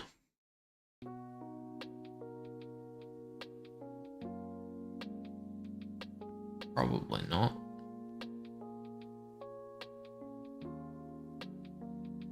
Yeah. Yep. That's why we're just directly setting it to true. We want it to toggle the UI value. Oh. Just do some speed saving. You know how it is.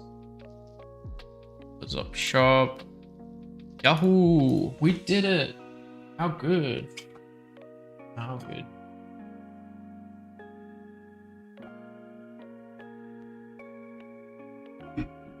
So, what have we done? That is the question. We've got a couple of scratchies in here. The icons, terrible. I think the next thing I want to do is work out how to make these look a little more nicer. You almost don't need a scratchy orderable unless we want a separate icon. Even so, you can just append it to the existing data. Like, not the end of the world. But yeah, I don't know.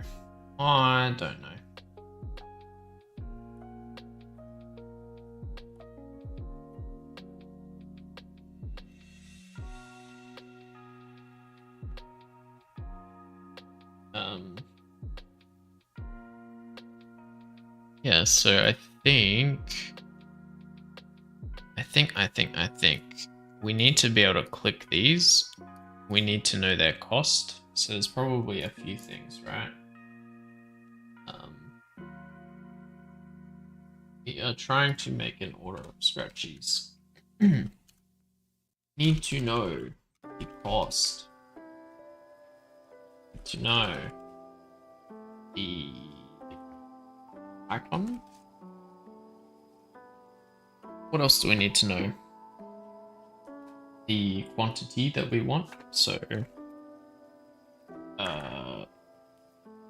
handle input for quantity, and we need to handle removing quantity as well. For adding input and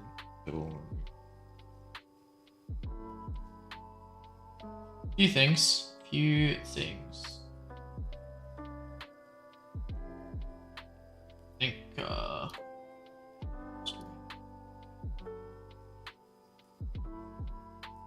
probably just get a couple of these. Oops, a couple of these check.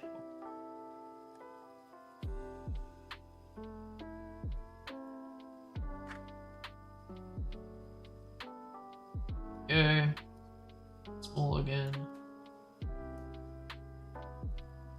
And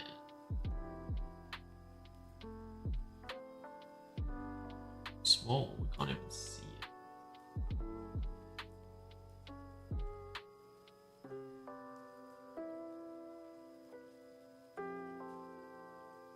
Yeah, that's alright.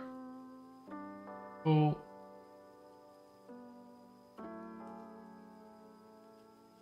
Alright, so couple of things to do there. So we need to add the cost to the UI. Start with that, because that should be easy. That should be as simple as setting a data value. We can put it on the dictionary and put it on the scratchy orderable. How do we get the costs? Do we want the costs interchangeable? They're all questions that I have for myself, and only future me will be able to answer those.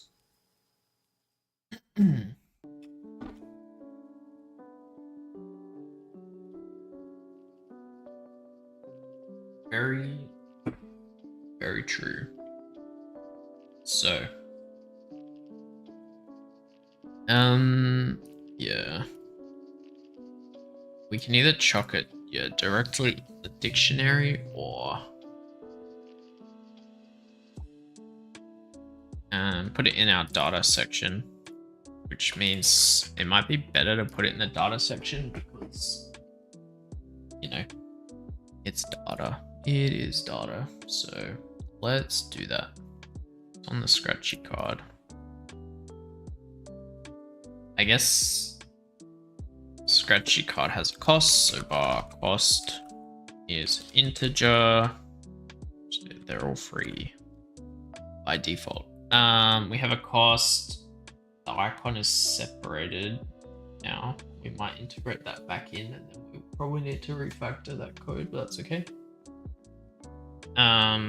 You could set some extra values like the max quantity that you can buy, or that you can buy. That could be something, but we'll worry about that later. I think the scratchy orderable, we have to set the cost equal to scratchy.cost code cost. Fine. It's all good. And let's set a cost on some of our data. Default one, let's just say it's free. Probably need a free tier. The evening one, you could say that costs, I don't know, 10 for a scratchy. We'll have to have a costing system. We need to balance some costing somewhere. Definitely haven't worked that out yet, but that's okay. Now we need to display it on the UI. Should be pretty simple. These are famous last words. So this is our name. Did we? Nope, that's fine. Duplicate it. List the cost. Now, we're just gonna have an input. Easy enough.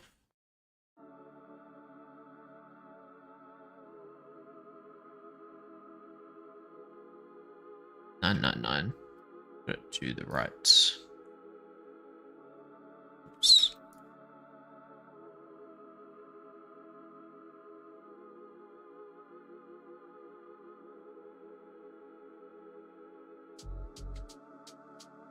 Something like that is pretty good. All right. Orderable needs to have its cost label.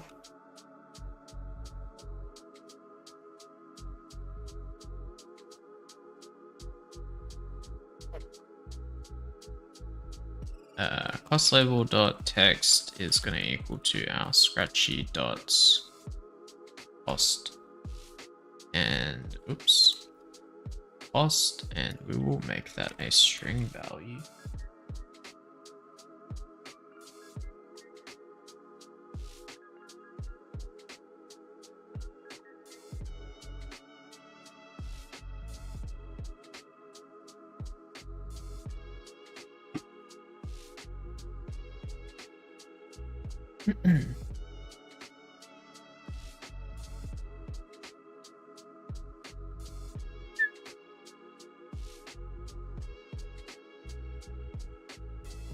Yeah, pretty good. Easy enough. That should just work. We can test that, I guess. Let's have a look. Got the whole game running. Probably start making sure I use the proper scenes. That's okay. Uh-oh. I haven't assigned it. Classic. Let's the night scene, let's just run that. Oh. Default and evening working from the data. Nice. How do we know? I think if you just like click it a bunch,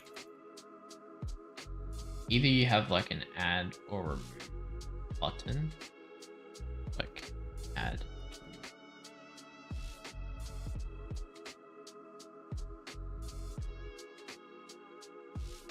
What does it look like in actual UI? So people normally have a text input field, right? They do stuff like have a plus and a minus on either side. I do want to display the actual quantity on the receipt itself, so I don't care too much about having that duplicated. Trying to minimize the UI would be better. The question is, do we want people to be able to type in an input? I think probably not. Matter too much, you know. So I think we can just have a plus and a minus button either side. Either side? Probably just on the one side. Have a plus and a minus, maybe. Like, because I guess this is like the card, right? got your icon, plus and minus, and it changes the quantity.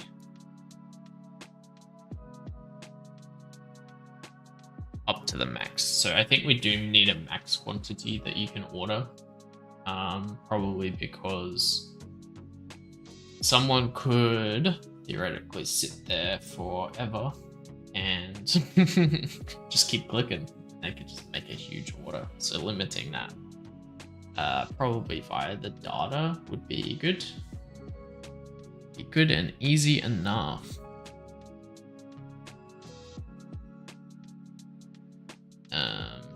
Oops.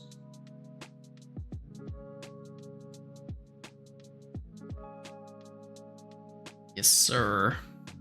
Yes, sir. All right. Alrighty.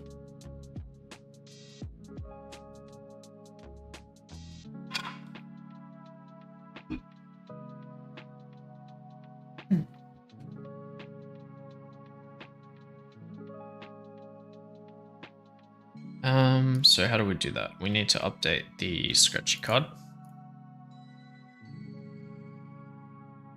We'll have our max quantity.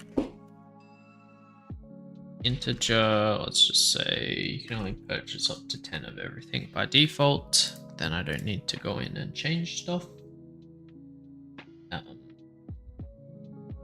Yeah, keep it nice and light. I think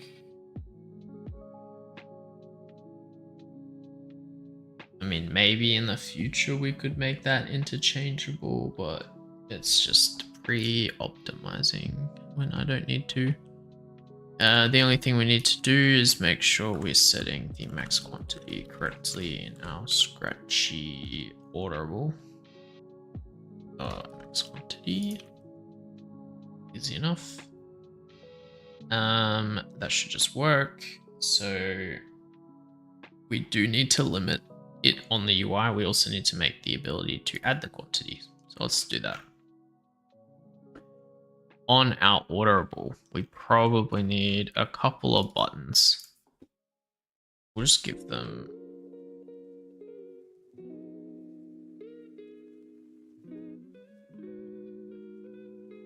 what kind of buttons can you have?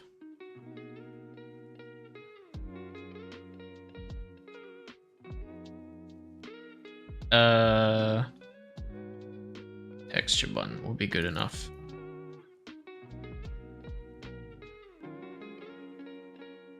Add quantity, and let's make it first, and then we can duplicate it. So let's put this to the very right hand side of our orderable. Kind of like this size, so we may as well just extend the entire orderable as well. And add like what, 64 or something. There's my calculator. Let's say, yeah. Is that enough? Probably not. Probably need like 128, which should make it like, I know what I'm doing, 640, probably. Okay. This will be on the end.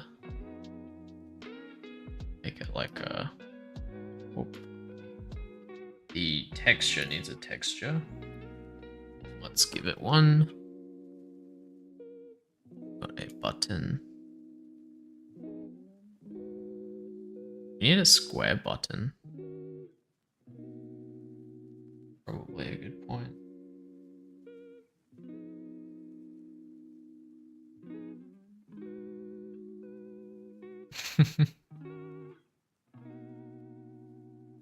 Something like that, because you can always modulate it, right?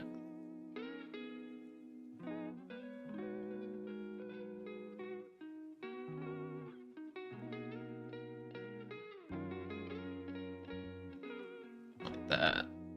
Just give it a plus in the, nope, we don't have text. Let's create a plus button. Oh, we missed stuff. Okay. How do we draw a plus? Not task.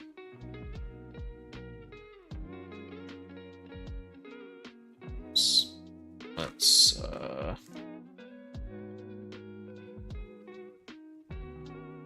oop.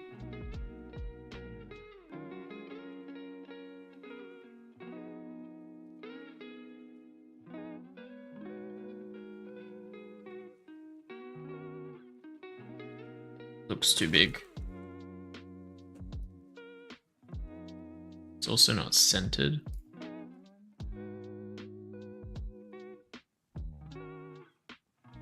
Maybe it is centered.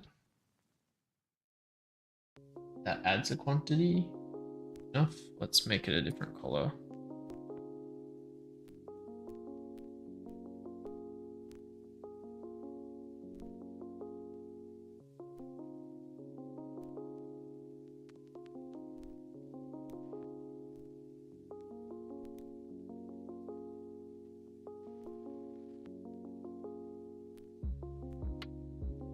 Cool. Save that.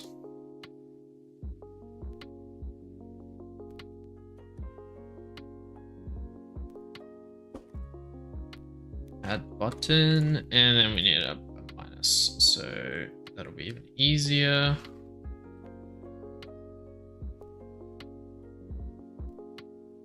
And let's change the color. Put G. Okay.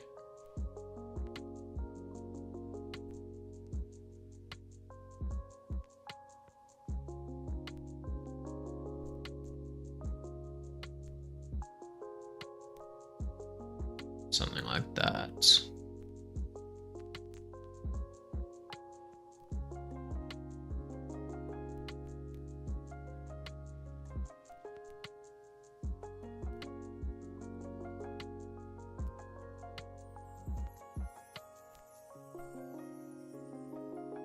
Oh, we got a plus and a minus. I've named them odd. Let's give them a proper texture. I don't like that. Let's keep the aspect ratio. Oh, that's not modulated.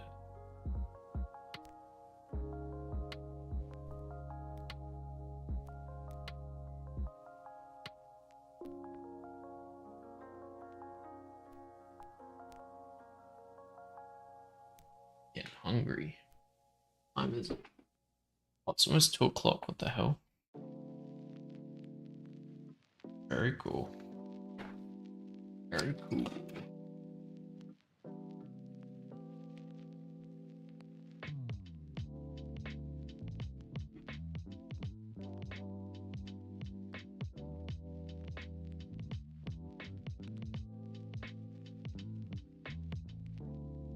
We'll just do something real quick.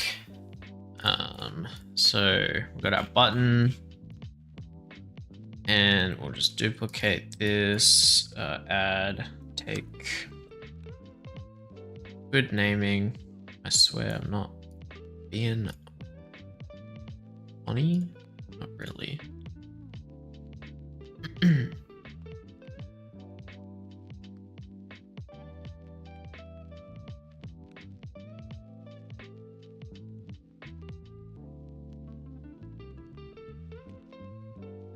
The cost needs to go here. In that here too. The name. Make that a bit smaller. Yep. And the icon looks okay. I think just move it a little bit. Oh. I don't like this being on the right. That's okay.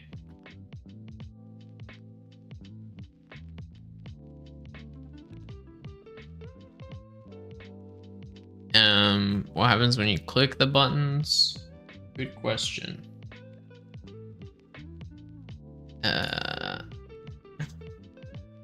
Did we break the UI? Yes, sir. Let's have a look at our scroll container. So I think adjust this a little bit. Like that, like this, bada bing, bada boom. We need to have some sort of signaling, so when we click plus, we've linked these up. Yeah.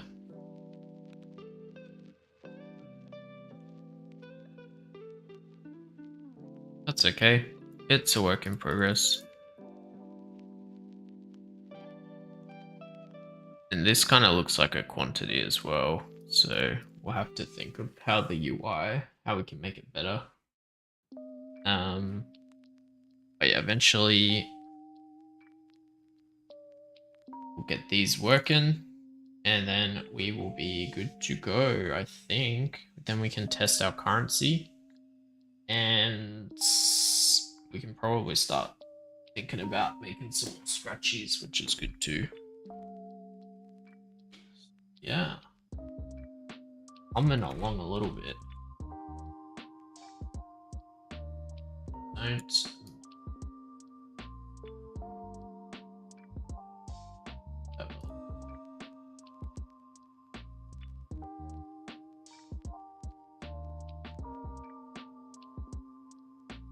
Don't mind it. Are we going to do that today? I don't think so.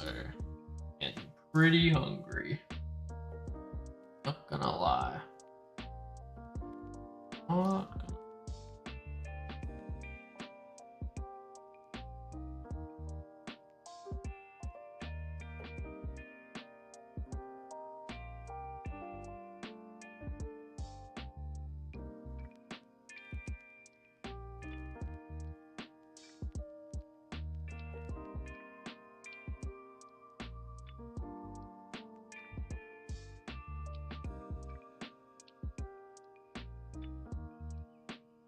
Alright.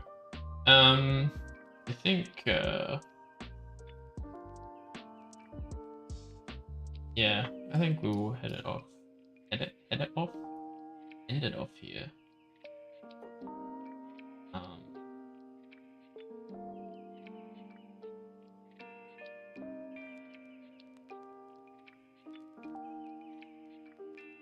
Yeah, trying to work out how to do it. We'll pass some people on since I got pass some people.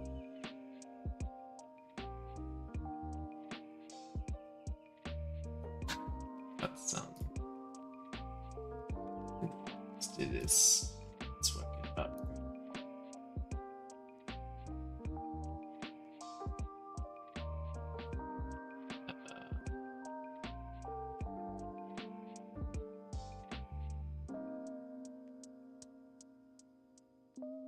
So we're doing that one. Good to me. Reading. There we go. Worked it out.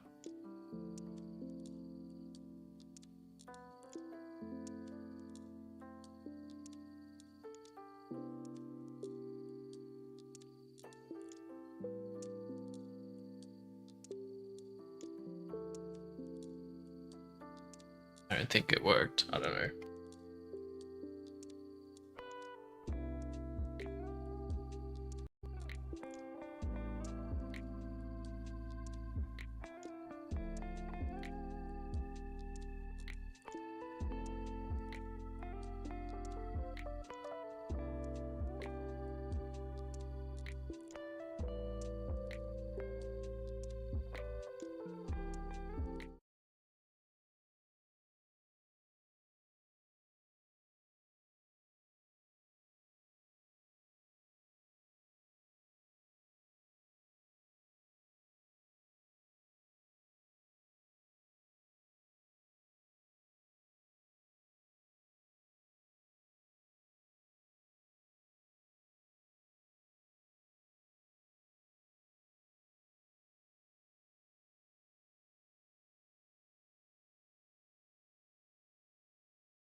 we will end it off here. Let's get out of here. See you later.